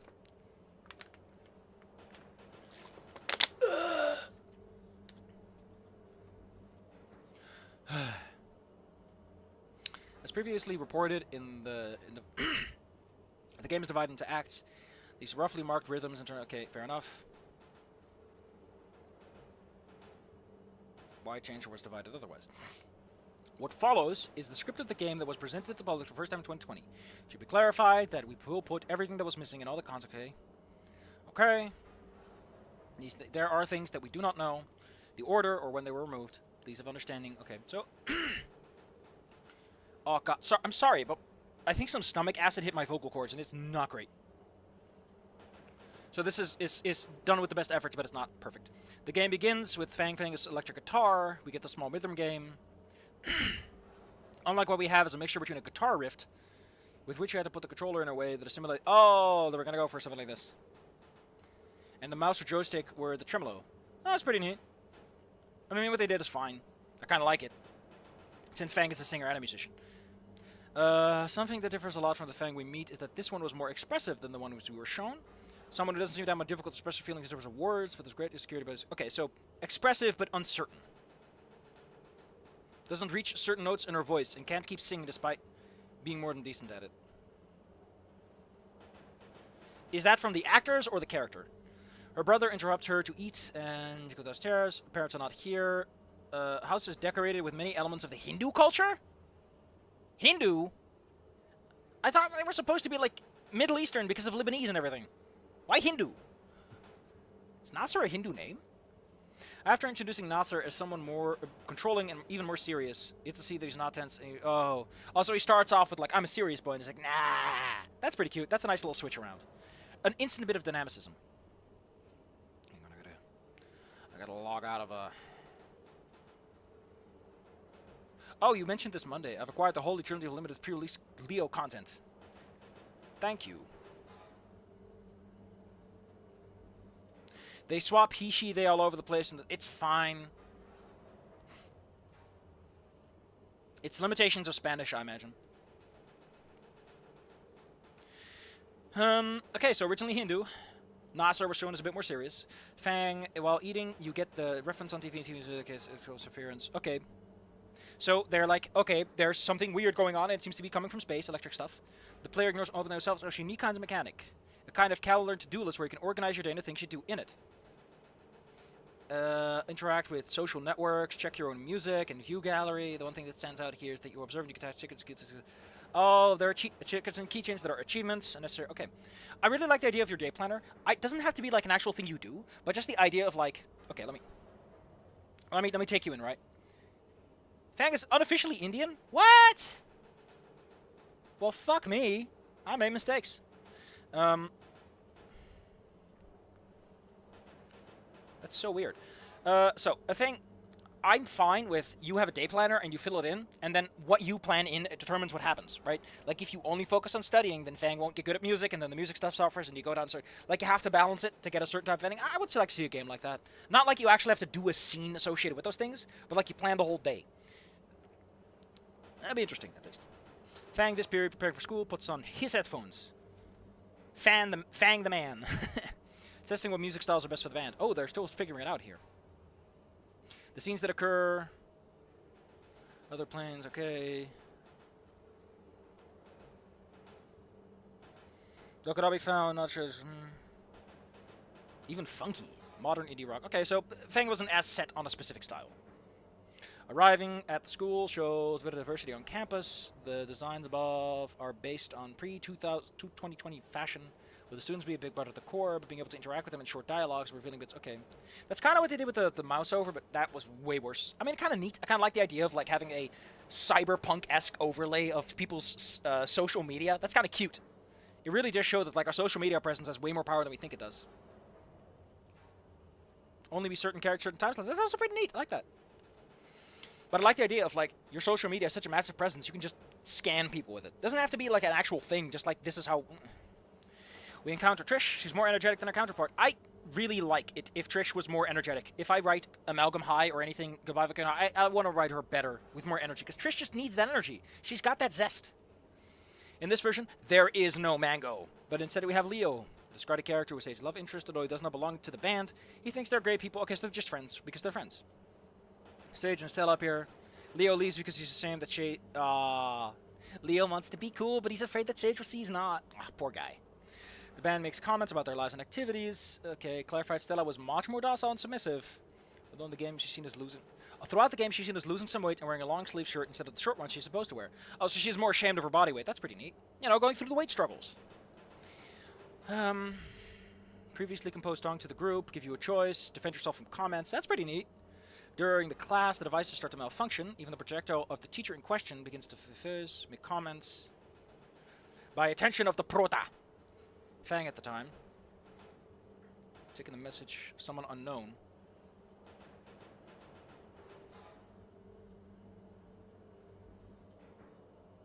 Okay, so the unseen messenger is still a thing. A very confident, unknown messenger. So we're keeping the stalker. While she cannot say more messages, she decides in the dead time to compose her own song in her mind. We don't get that a lot. We don't get a lot of like Fang's mindset of music, where Fang is in her head and everything, in their head. The genre, okay, will depend on how they assemble. That's pretty cool. This is really neat. Involved, but neat. The class ends. First rehearsal. Which song to practice? Unlike the rhythm game in the original game. There's a penalty. Fang will go into a frenzy and will give you more score even if the visuals of the game will change. Oh, that's neat. So the game had its own little energy, and there were effects depending on how well you did. The decision you make during this time is determined by the type of guitar you play. Oh, wait. We will be introduced to Naomi, which is nothing subtle. That she's more interested in... Okay, yeah, I mean, it was never subtle. Although, I guess in this, she's like zero subtle. She's actually like, oh, Fang, let's kiss. May act rude, cutting, play along, or even flirt. Okay, so Fang is different depending on the type of guitar you play. That's adorable. Like, Fang develops themselves, and in the process is a different person. Neat. The choice between returning... Oh, this is blue, though. Don't forget, blue is like we don't know, but it's interesting. I need to mention the colors, excuse me. The composer's song in our own mind is also blue. Long sleeve shirt is also blue. Blue is the color of, we don't know. Green is cut. There is no mango, we know that much. This is one of those definitely not trues, probably. The choice between returning home early or getting to know more dinosaurs at the base. I would like that. That'd be neat. You can meet Rosa ahead of time, help Stella with her anxiety problem, talk to Reed about his brother, or leave. You will meet Fang's rival gangs being almost stereotypes with more personality. It's all you need from your rivals, really. You will also meet a character. This is cut content, by the way. So I guess there would have been more than just Swamp Babies, because it's plural. You will meet a character who is a church father with whom you interact later on. That's apparently doubtful, which, fair enough. Like, religion doesn't play up a lot. It's very background, which is weird. You'll find more stickers and keychains to collect. Just picking up those keychains. At some point, you arrive home in the evening. When you're zooming, you realize, okay, the meteorite is everywhere. Memes to your friends. Blue text. Between the end of the night, you will have lucid dreams. Ah, cool. That is such a neat idea. Like you're haunted by nightmares. No more than 2 minutes, though, being representations of insecurities. Nice stuff. I think that the doom scrolling could have been emphasized a bit more and then feed into this. Like, the more you doom scroll, the longer the nightmares last. So you can explore them more. Like, it's kind of a trade-off. Like, if you doom scroll, Fang gets fucked up. But if you do well in the nightmares, then Fang feels better. But it's kind of like a gambling. You know, you're gambling with yourself. Can you overcome the bad vibes? That's neat. I like that. I like that a lot. Red is no, gone. Blue is plausible. Green is this. Okay. You don't say. The game remains faithful to the above. Fang's mind. There are many more doubts. Comments on things that are happening. Yeah, Fang. We are not Fang's mind in the game. It's really weird. The game. Blue text. The game, depending on the decisions previously taken. Okay. Choose a type of song. Okay. This is green. Do not get used and close to only one genre.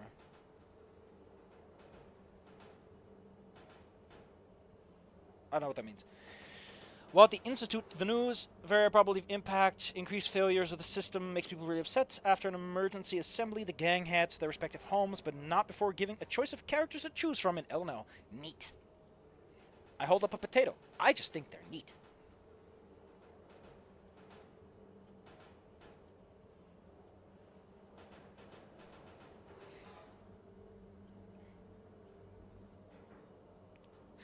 What the fuck? Oh, Ben, you can't just post that at me. At night, they and other Gator characters, Leo, Reed, very enthusiastic to play. Depending on the mortal alignment of the characters, the style of music. Oh, that's pretty cute. So your choices affect everyone a little bit, as well as the outcome. Final Fantasy VI, Chrono Trigger. Yeah, those are already in there. Those are still in there. Pixel art styles. Oh, that would have been great. Would have been cheaper too. Up to the player how to get out of these situations, but the player themselves will not take the game so seriously. Up to us to direct a group and give them a comedic or dramatic approach. So we get to decide if the gang cares or not. Once the first campaign is over, everyone goes to their respective homes, given the option. Okay, we're now in Act 2. Meteorite echoes bad for Fang at Light. Red, in which she dreams of the object in question and seeing herself lost without a mouth as if she can't scream. That is so fucking copy-pasted from that. Bleh. Bit too straightforward. I would prefer if it's Fang trying to sing and just can't hit any notes, because that's way more in line with what Fang is in this story so far. In the morning, he, Fang, the man, wakes up, changing course of a few things today, because I go to visit Stella to see if her magic can connect the words with the meteorites. Okay. Stella and her dark arts, kind of liquid flowers, to make her hallucinate with an excuse. Oh, this is pretty neat. Religious symbols of all kinds. Oh, she wearing a long sleeve shirt. So Stella's actually like fucking drugged up. That's actually pretty cool, but that would affect your fucking age rating a lot. During the astral travel, blue text. Fang goes through different parts and paths. Red text. Draw art styles changing. Okay. Journey, sees herself in space, seeing everything end up, objects she wants to talk to. Green text, this is confirmed. Receiving ambiguous and very free answers as to her situation in the future. Okay, so same as the normal fortune telling. Drenched in sweat, she quickly sees Stella. She thinks she had killed her. Stella, no, you can't just kill your friend with an OD. Yeah, the lucid dreams are similar to Night in the Woods. Not even mention it. There are gender-bent versions of Fang. Fang is non-binary. How do you gender-bent someone who has no gender? You tell me, scientists. Checkmate, scientists. I put my little hands in my side and I go, beat you there, buddy. We can visit Rosa. Shows the garden, asks about the plants and flowers. Rosa feels lonely, only late that she feels better, still feels bad. Highlights. The plants, okay. Each person was a different Fang interprets this as each person was a different flower. Okay. You can visit Trish, reminisce about old times, remember songs they composed before. Trish feels more like family with her than their own family. Oh, that's pretty cute. They're not bad, but they're very busy. Adding on to the fact that I'm worried, she will see Trish's parents, that although they treat her with luxury, Trish is not the best with them. Trish takes care of Trish, goes a couple things. Green text, Fang starts reflecting about his father, about everything that is happening, realizing that he's a very happy man. He can eat every day with his wife and children. On Saturdays, he can watch games. Engine of a truck. Okay. Reflecting on Trish's parents, I guess. Fang appreciates the chat. Page 12. Give it up for page 12. While visiting Reed, they have a light conversation about the future of the band and individuals. Okay, so we're at Reed now. Green text, Fang knows that Reed's brother doesn't pay too much attention to him. Wanting to interact with Reed's brother, Orson doesn't try something kind of good. Okay.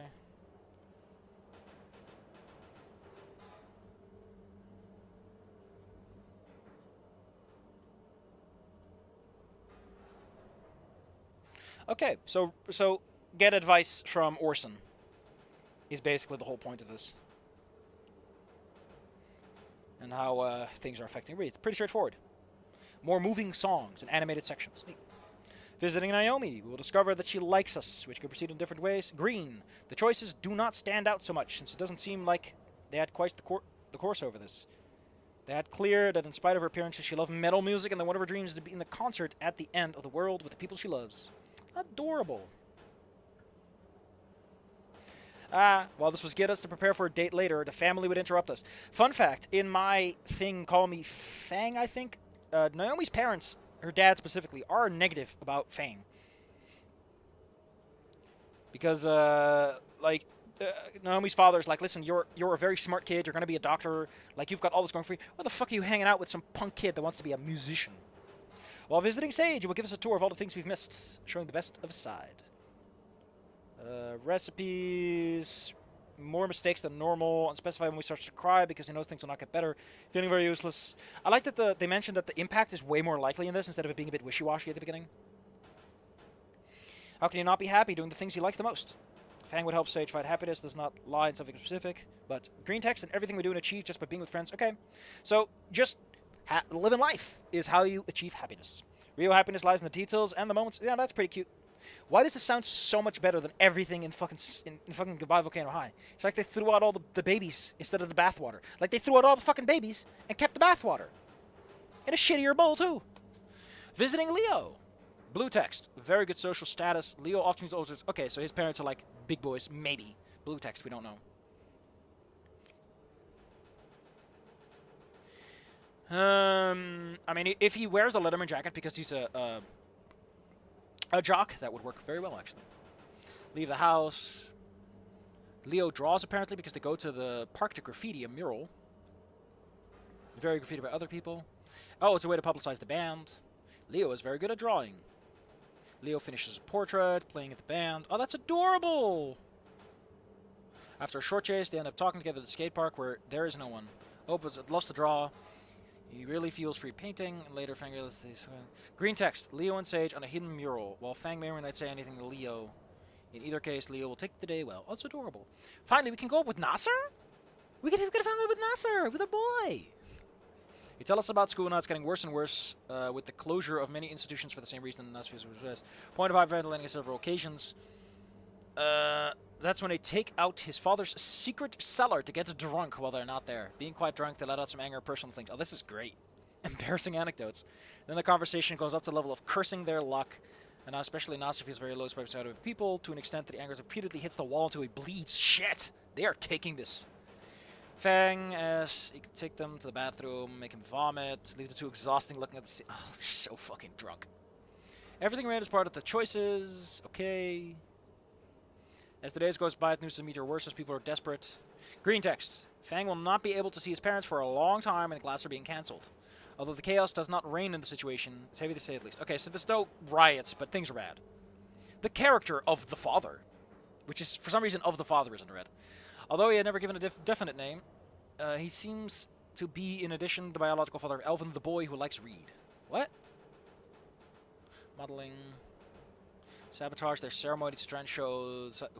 What is this about? We highlight a moment that we managed to convince people that no matter the religion of people, we all die under the same sky and feel the same things. Mess with the devil himself for the happiness of the flock. What? I guess this is...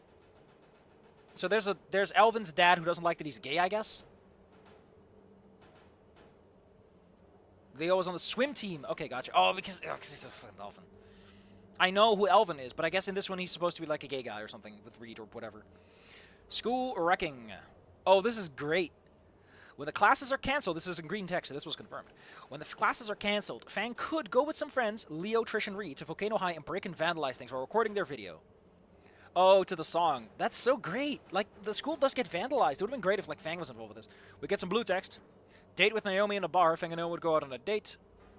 Interpretation that they could be people. We could engage in conversation, social networks. Okay. But being with Naomi, the real mind starts to stand out. Take her to a kind biker bar that'll make her more uncomfortable. That feels good. Show, okay. Drinks exaggeratedly too much. There's a lot more drinking in this. Oh, the drink age in Canada is 19. Oh, in some places it's even 18. So I guess since they're Canadian, they might have misunderstood that and thought that drinking was fine. Original script, yeah. I mean, I kind of like that idea. It's something that a lot of kids have to deal with, like religion, or specifically people who don't follow religion but claim they are, clashing with it, you know. Love your neighbor, except when your neighbor is a Taiwanese man. In that case, you throw him on the fucking curb and kick his face in, because Jesus loves bullying minorities. When Jesus came up on the cross, the last thing he said to his people was, if you see a minority, kick his fucking teeth out. That's the Christian way. If you see a poor man, you light his jacket on fire, you take his drugs, and you shove him down his asshole. That's the Jesus way. Fuck the poor and fuck the oppressed. Jesus was a very smart man. At least, that's what Americans make me believe apparently he was all about. I like the old saying. I like what someone once said to me, which is that if Jesus was around, he would not be a Christian, because Christianity has failed. His own teachings have escaped him. Which is terrible when you think about it. Say what you want about Islam, but at least Muhammad managed to keep everyone on track to some extent. Until they started arguing about family dynamics, which is like one of their biggest fractures. Although, admittedly, Christianity is not the better on that part. Oh, God, I don't want to talk about the orthodoxy. I don't want to talk about religious denominations now. Can we just move on? Finally, election events. Obligatory sequence of the Fiesta del Fin del Mundo, aka the world's fucking dying. Really big party on the beach with people who cannot travel or don't want to go anywhere. Festival so big, covers several thousand people. This is not like Fang's party specifically. Several references to artists. Oh, that's pretty cute. During the party, several events take place. Sage kisses a lot of people. Sage fucking smooching. Stella gets high ugly. Ooh. Trish breaks a bottle for someone. Nasser is lost. Oh no. Where's Nasser? Hey, can you tell me where Nasser is? Just tell me. Reed is super drunk, and Rosa feels uncomfortable. Green, while you can solve everything, get on stage, sing with some artists, you will end up failing, but nothing will happen to you. Blue, the party goes out and will interfere with the police, clear the whole place. Why is the police even fucking showing up? I guess they wanted to get their boots on the ground one last time before they all die. Oh, this is going some places. I see some green text coming up. And up on the beach further away, at the campfire, more unknown people. I like how much the world is involved with this. So much more of this is other people getting involved, you know? It's not like a guy and a dude, and it's the same guy and the same dude. It's like a whole bunch of people are coming together. And I know that they kind of did that with the final song in the game, but they really didn't involve other people. We had them in the auditorium and on the roof. I don't like it. I don't like it. I don't like it. Let's see. They go to another place. Here we are given to understand that green text. They planned a small mini-game of sex. Although nothing explicit, it only shows the backgrounds of the scenes and hands. You know, the classical way to show that. Sex. If it was something that was not explicitly sexual beyond the content, as giving more emphasis as well as the... Whoa. Who are we sexing, though? Who is the sex with? I do want to know. Because, like, Fang hangs out with Naomi. That's like the obvious romantic partner. But was it more anyone? I don't know. Later, they all say goodbye for the night and don't meet again until the night one of Fang's practice concerts. This time, bar is owned by an acquaintance of Reed's brother. Oh, that's pretty cool. That's a nice way to, tie things together. Small town. Will not end well for Fang. No matter how well she plays. Thoughts are too much. Yeah. Blue text taunts that everyone is a herd. Starts throwing things at them. Ah, no. Fang runs off, blaming things on her friends and going home in the rain. In the middle of an intersection, Fang thought, okay, decides the song. Okay, so we get another song based on the previous actions. Rosy palms. Sexing with the current relationship of your route. Heck yeah. Finally, we can bed that Reed. Meanwhile, Olivia and Anna and Inco are sitting in the elevator going, what the fuck is this guy on about? I think by this point they got rid of the routes, right? It's just Fang. As he continues his way, crying... Again, the reason is I don't know if in Spanish there is an agreed upon... Because I think in Spanish it's male or female, and there is no third that's really agreed upon for, non-binary. So that's probably the translation thing going on. They split the screen, seeing that they were unknowingly singing the same song they had composed but never played. Oh, everyone's singing the same song. Gets a bath. Hey! They have a whole gif of, like, Fang blow-drying the hair, but we never see that... Which is really weird, because it's, like, a really nice animation. To tune the strings of the guitar, a string breaks and unties all the... breaking several things until he breaks the glass frame. Man, I'll be honest. I really like how visceral this Fang is. There's way more, like, stuff going on, characters emoting, there's a lot more physicality, like, Nasser gets his knuckles all bloody, there's smooching time, there's people booing and throwing of objects at people. Like, this feels like there's an actual emotion happening, instead of nothing. And they scream once.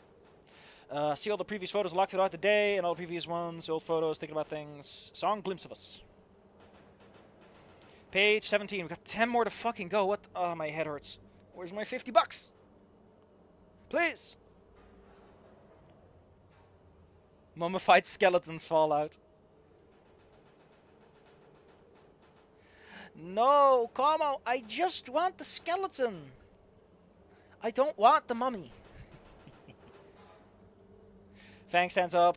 Guitar without strings. Still tries to play it as if in perfect conditions, listening to the notes in her mind. Sings again. Oh, that's so cute. Red text. By the makeup of messages, not entirely happy. Naomi proposes a mini party. Man, I love how depressing this all actually is. Like, it feels way more like people are making do with the end of the world. Singing the player style of music very horribly while laughing. Oh, they're having a great time. Throwing hints and ugly words at each other. Blue text, by the way. Between everyone, things get out of control. Okay, interesting. The bottle game happens. Everyone is distressed. Completely Garfag's word. Okay, so they yell at each other because everyone sucks. Red text, Fang will come to blow with Trish. I guess that's never going to happen. If it weren't for Rosa, it would get worse. Until Aurora Borealis. At this time of day, at this time of year, localized entirely over the entire Caldera Coast Lake. Yes. Can I see it? You already are. Wow. It's the Northern Lights. I mean, they happen in the game, but it just cracks me up. I just can't stop with the steamed hams ink. Everyone calms down in complete silence because they are reminded the world is ending. Green, in the film game, go car by car to solve... Okay, so they kept... That part was in there pretty early. Green, at some point tonight, she dreams of everything she's accomplished so far. Playing a song she's never finished before in front of... Okay. Serious about the situation. How is this still Act 2? Damn. Here's where you can work it out and make... Okay. Jesus, I love this. It's so good. This feels so raw and so painful. Like, if this was done with the same kind of sappy music they use in the game, like, I wouldn't have been angry. I would have been like, yeah. This makes the game we got feel so anemic. It makes Snoot Game looks anemic. It makes Snoot Game look bad. They had the better game, and they lost it. Why? Before continuing, let's recuperate on the details which necessary to understand the context. We will be able to play the last appointments and outings, okay? Visiting Stella may go wrong, or we treat her badly, she may not show up. Suggesting perhaps the worst. Oh, fuck. Stella commits suicide? That's terrible. But makes sense. If she's insecure and everything, like, the end of the world's pretty threatening. Visiting Trish and treating her badly will cause us to beat us when we fight her. I love how we fight Trish. We go straight bare knuckles with that bitch. Yeah! Visiting Reed. Make the father character feel unable to play. Oh, his father. Oh, so Reed's dad is... I don't know. But apparently the dad is going to be like, no, you cannot go. Visiting Rose and not treating her well, make her not show up, and Trish feel bad. Damn. I love how you can make everyone feel sad. Appearance of Sage and Leo will vary depending on how well they performed together. So Sage and Leo are like that, did you do well? Depending on Fang, perform social networks, there will be more or less people. Oh, so you have to build up... Damn! I love the idea that's like, you gotta work on your social media while you're busy, buddy. Their character elimination version of temporary placeholders. More in the middle. Green text. In the final act, we decide to play the final day. Yeah, okay. So the school wasn't really decided at this point. Plays alone, different costumes, a lot of songs. Okay. Because Fang seems to be less talented, having it be a minigame makes more sense. Fang in the game is implied to be like perfect. Like in the game, in Gabavikan High, Fang is implied to be so good that the minigame doesn't make any sense for the player to be doing. But here it does. Ah, that's pretty neat. Yeah, Reed feels defeated because he can't be with Elvin. Ah, that's so sad. That's such a good low note to make you feel like shit. Because the world is ending, and you did a fucking shit. You deserve it. Oh, before continuing with the concert, being tired, Fang will have a last conversation by text chat with her parents. Despite not seeing each other, she leaves a nice message. Okay, so that's green text, by the way, so that's confirmed. No matter if it's by person, image, or whatever they are, no matter if the world ends or continue by normal tomorrow, something like that, they will love her. Aww, making up with the parents. The parents didn't come up much in this, but I guess that the whole idea is that Fang learns to appreciate their parents by proxy of other characters or something like that. Resumes, even more people, filling the streets and shouting everyone's name and out of the band. Oh, that's adorable. That's a really nice high note, you know? The streets are full of us. Yeah, we did it. Video games. Good relationship with Nasser. Will speak from the heart close to the concert. Oh, that's great. That is so good. To have Nasser actually give like a proper fucking speech, you know? Like his goddamn job. We will divide into the bad, neutral, and good ends because that's where... Ooh. We only know for certain the neutral end, though. The blue is for the others, so we don't know for certain. Bad ending. Fang plays alone with no audience, but taking all the rage built up. You remember every single thing you did, all the mistakes you made. Very sentimental about the situation as a person, as an individual. Doesn't matter. As everyone die, but holding out hope that someone would be able to be a better person in place. Oh, no. Screen goes black and white, a sound disappears. So Fang just dies alone. And is like, I hope that someone takes this message that I sent into the ether and learns from it. That is so good. I remember how I said that like the bad ending should be they live and they live with their mistakes, and the good ending is they die, but they die happy. I kind of like this one too, though. And I love that they go black and white and the sound goes away. Like that sense of like everything slows down. But to be fair, that's kind of what I had in mind for Call Me Fang when he's about to blow up the asteroid. Like, well, I'm getting so good. The actual idea of that is that he's a vibes-based magician, basically. He gets his powers from vibes. So the end of the world and standing right where the asteroid impacts is like everyone's bad vibes are there, so he just gets supercharged. And one of his powers is going faster, thinking faster, like basically slowing down his perception of time and speeding up to match. So for him, it's like the asteroid moving at kilometers per second goes to this crawl, and he's just like... It will also absolutely kill him, because being charged with so many other people's negative emotions tears his mind to pieces. Because in order to use it, he has to pull it through his own mind. That's why Numancy's kind of shit, because you are vibes-based, and if you don't have a focus, which he doesn't have, because it goes through his mind, and those thoughts and feelings stick around, and they infect him, and if you do too much, and you're not ready for it, it tears you apart. You literally get your soul rent to pieces. But I like the idea of like it slows down for him and he gets this eternity until he stops it, but doing the thing he's supposed to fucking do, which is destroying the asteroid. Anyway, Fang plays with a couple of friends. This is the neutral ending, we know this for certain. Fang plays with a couple of friends and important fiends in town. Okay, so there's some people. Grateful. One more time. Aww. Playing the songs you have to play in the battle. Aww, we'll play best. Ah, it's so cute. Accept their fates. Everyone hugs, hold hands as the electrical equipment fails because, of course, everything's falling apart. They sing the rest of the chorus. Oh, fuck, no. Oh, that's so good. I can feel my little heart breaking just reading this. They sing the chorus, so saying goodbye with a smile. The monologue ends. Fang gives us understand despite everything, this is not the end of their world. Aww. And it's like, hey, get the best ending. Go for gold. Now go for perfect. Oh, this is so good. Literally a Caveman on ending. This is inspiring my own writing, actually. Not that I can do much with Call Me Fang at this point, but there's some good ideas here. Hot ziggity.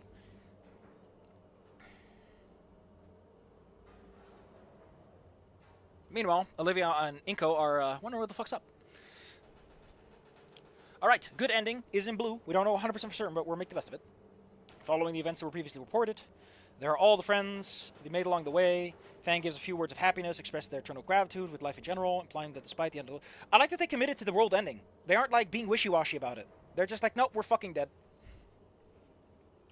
People tear their secrets and confess their insecurities. Among Leo confronts Sage, asks to be a partner. So Leo is like, I will smooch the boy. Yeah! Stella rips her shirt and shows her cut marks. Oh, fuck. Nothing to hide from the universe. Nasser burns his jacket, say they always thought it was ugly. Oh, that's great. They will tell you they love you, and depending on who you got out with, they give you a smoochie. Rosa will wear a dress with the colors of the trans flag. That's cute. That's cute. Reed proposes to his crush, leaving a very pleasant... Oh, they will marry him. Oh, this ending is so cute. Throughout the songs, the sunset, the light's completely gone. Unfortunately, Fang will have a generator, and the light of the Aurora Borealis illuminates the beach. Okay.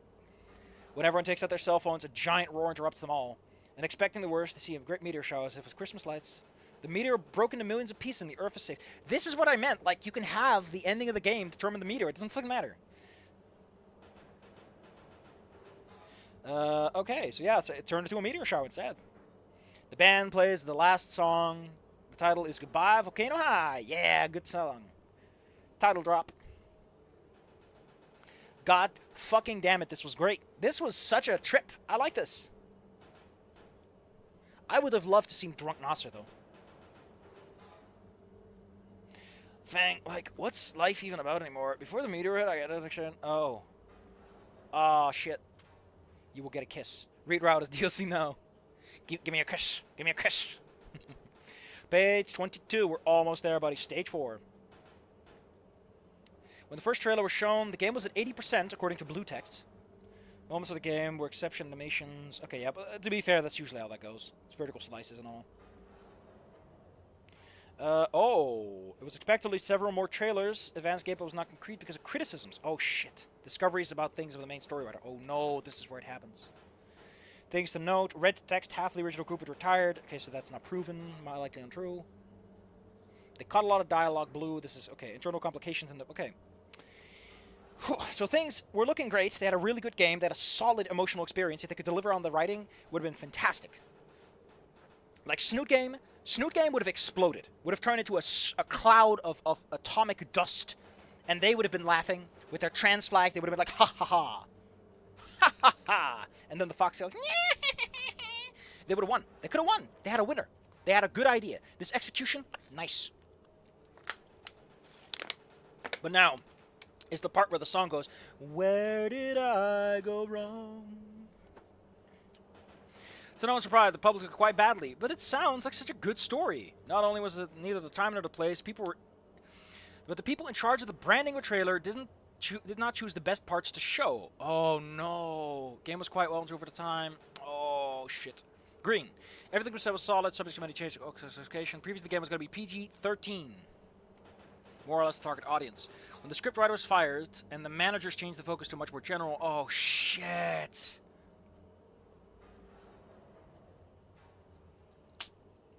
Shit. At this point, for the reboot of the game, they had to do damage control. Oh no. Oh no. They had gold and they gave it away. No. F in chats, everyone. F in chats. Please. I need Fs in chat for this beautiful game getting killed. I salute you. Video games.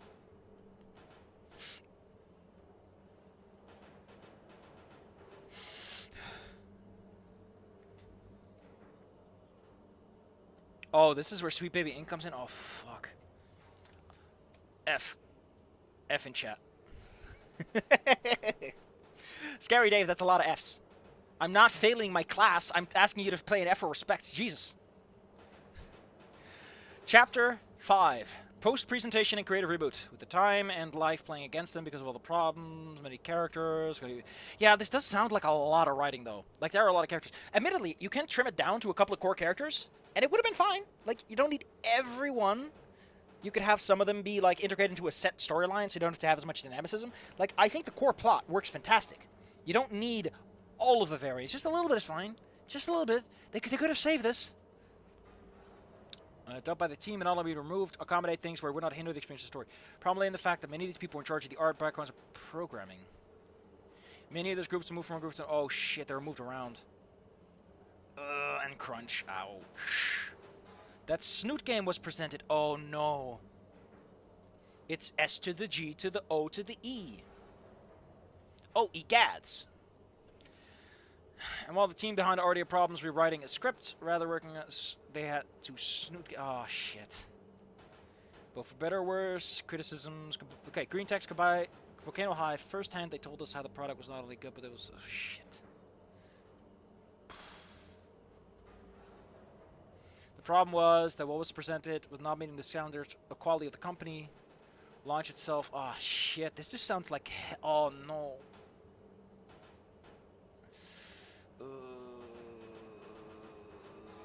Second restart, we're almost there. Oh, hell. To say that they worked as a mod was an understatement. The second reboot not only brought with a new script. Oh, shit. But they had such a good one. Made more problems than they thought. Blue text. Not only did they have to clean up their image, but they also had to start the final game with what they had. Oh, shit. Ah. Much material was cut. This sounds terrible. I want to see the universe where they got to make that first game. I mean, I know that very often, like, first drafts and stuff tend to sound more interesting, and it's feasibility that ultimately kills it, but I think that with a little bit of trimming and a little bit of work, you could actually make that first script work just fine. Even within certain restraints. Like, even if you just make it a linear story, just a very tight visual novel, it's fine. There's no stigma, just make a good fucking story. And let me go, Just like with Snoot Game, I went,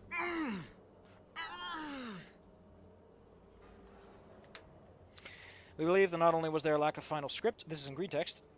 Oh, shit. That the voice and quality control director was either on other project. Oh, shit. Well, that explains a lot. What happened to the people who were laid off? Blue text and truth, we don't know. Some resigned on their own, others were crunch. What happened to the trim materials? Yeah, what happened? We're left with their Oh, shit. Well, last 2 or 3 pages. Stage 7. The final game. Listen, I honestly kind of feel bad for the company now, for the people who made this, because they really wanted to make, like, a fantastic game about, like, teens suffering in a horrible environment, and they couldn't.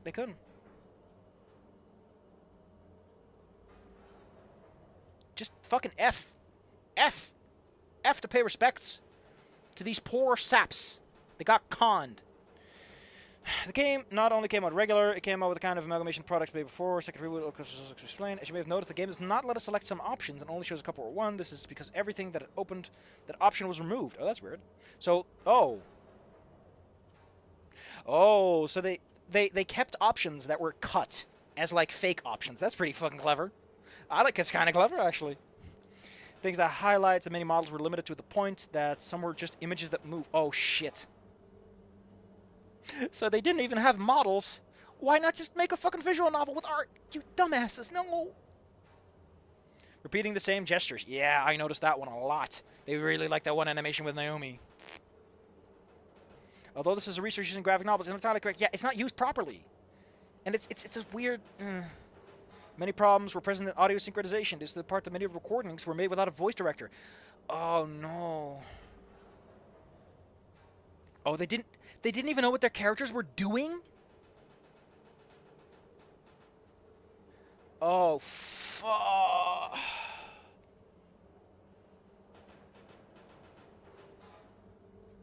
What were they thinking? Green text. There were many inconsistencies in the models. In some parts, you can pay attention to how the models are not congruent with the character. Yeah, because Fang sometimes looks like a fucking rectangle. This is because not all were made by the same creative team? What is this, fucking Steven Universe? What? Some backgrounds are... Oh, no. Some play with shadows and lighting for... Oh, no character has shadow... Oh. Today there was an update from, like, my time in Rockport, and they showed, like, listen, we're going to have volumetric lighting. It looks fantastic. And now I think... Oh...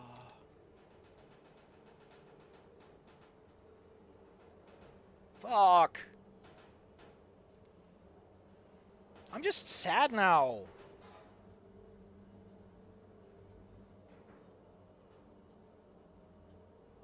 I wish I had a small trumpet and I could play taps for you.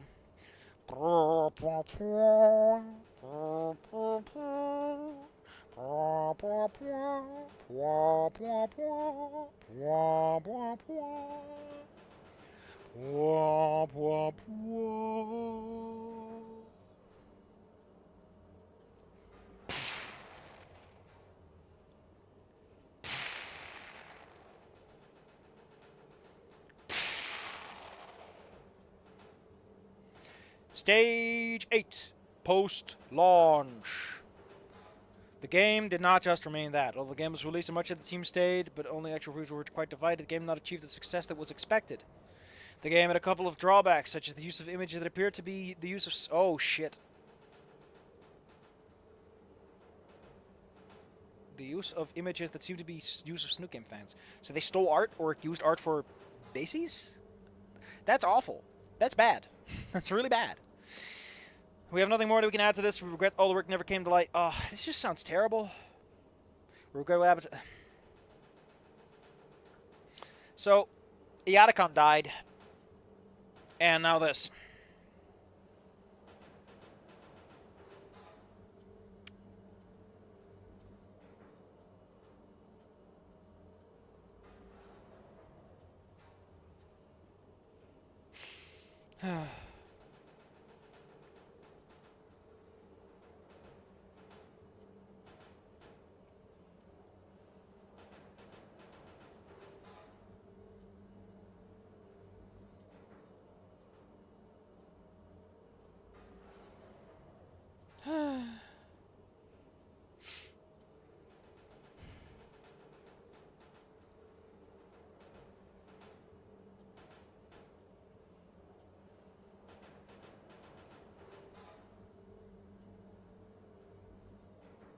I'm sorry, don't worry.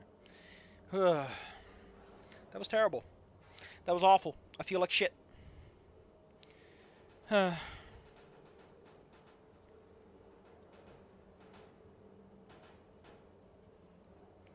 don't know what to say. I don't know. I don't. I'm sorry.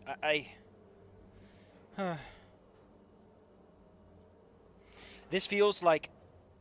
I don't know.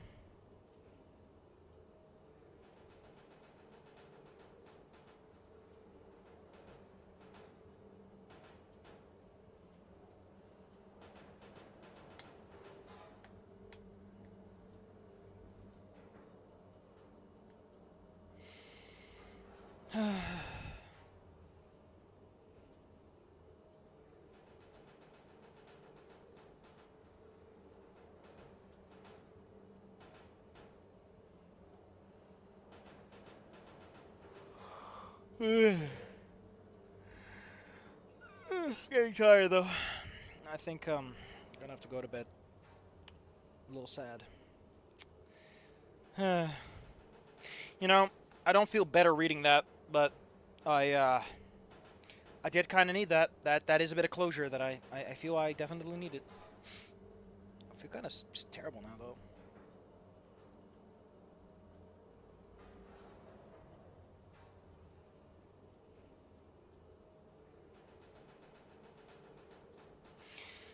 To lighten the mood, enjoy a link to a fan-made Snoot Game version of Sage. You know what? You know what? You know what? Let's have a la la look-see.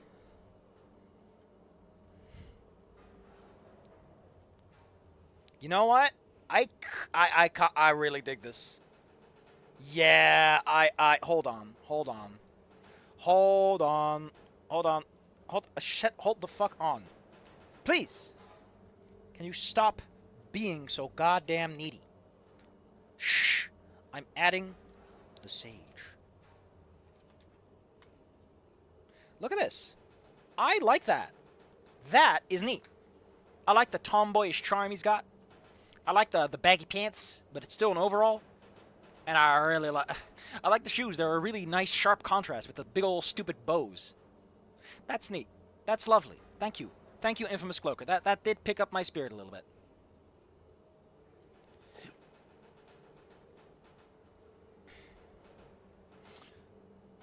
Thank you, Como. We're gonna end the stream here. It's getting late. It's been 4 hours almost. My throat is 10 times fried. It's gonna get a bit better now, but fuck. I don't know. Yatacon dying in this. It's a lot. It's like I had 2 funerals in one day. It's a lot. It's a lot. But I can only take that energy going forward and try to make the best of what comes instead of mourning what was lost, you know. I'm gonna put one more poll down. One more poll before we stop.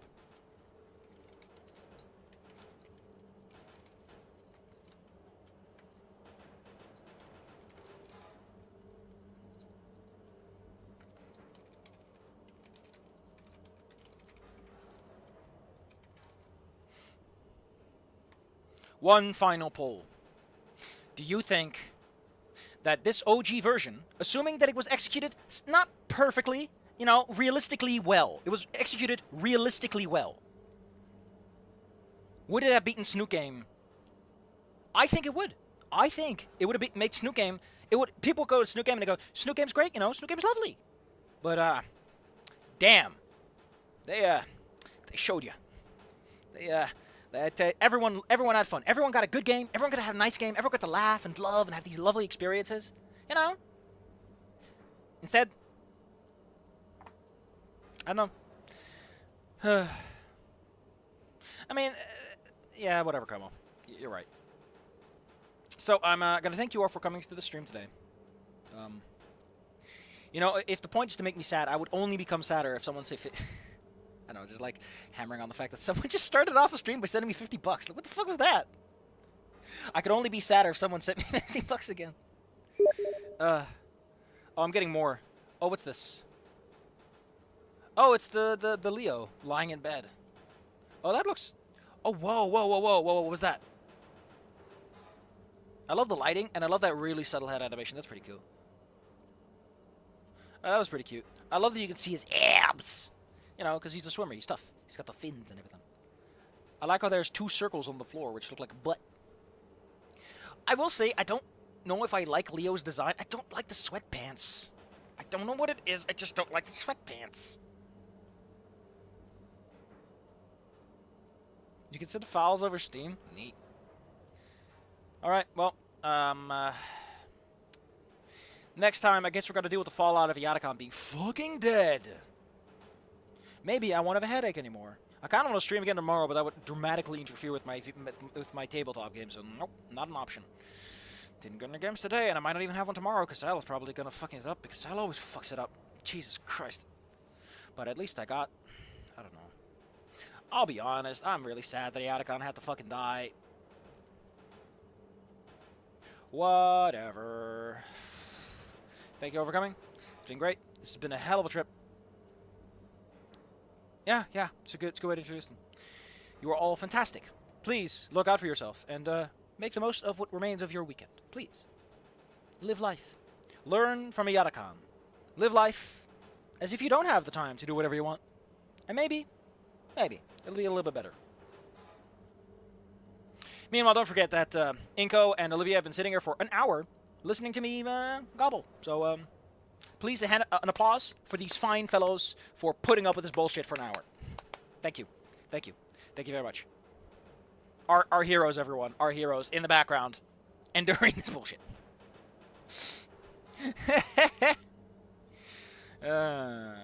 you would like the video, I would appreciate that. Goodbye Volcano being sprite-based, now would have been way better, though. And I'm going to end the recording now, regardless. Because otherwise I forget, and then Bandicam crashes and my video footage gets all fucked up. I gotta brush my teeth. I gotta brush my little teeth. Don't forget to brush your teeth, kids. I'll see you next week, Friday. As we go... Oh, by the way, we are almost at the part where the game splits. I would like to point out that Chapter 15 is when the game starts to split endings. So, yeah. We might be seeing where the endings go soon. We might soon see where the endings go.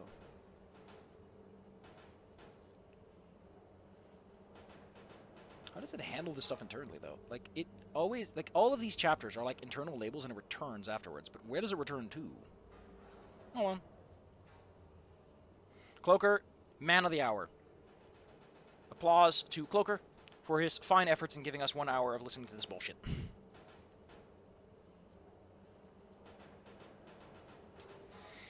See you all next week. Thanks for coming.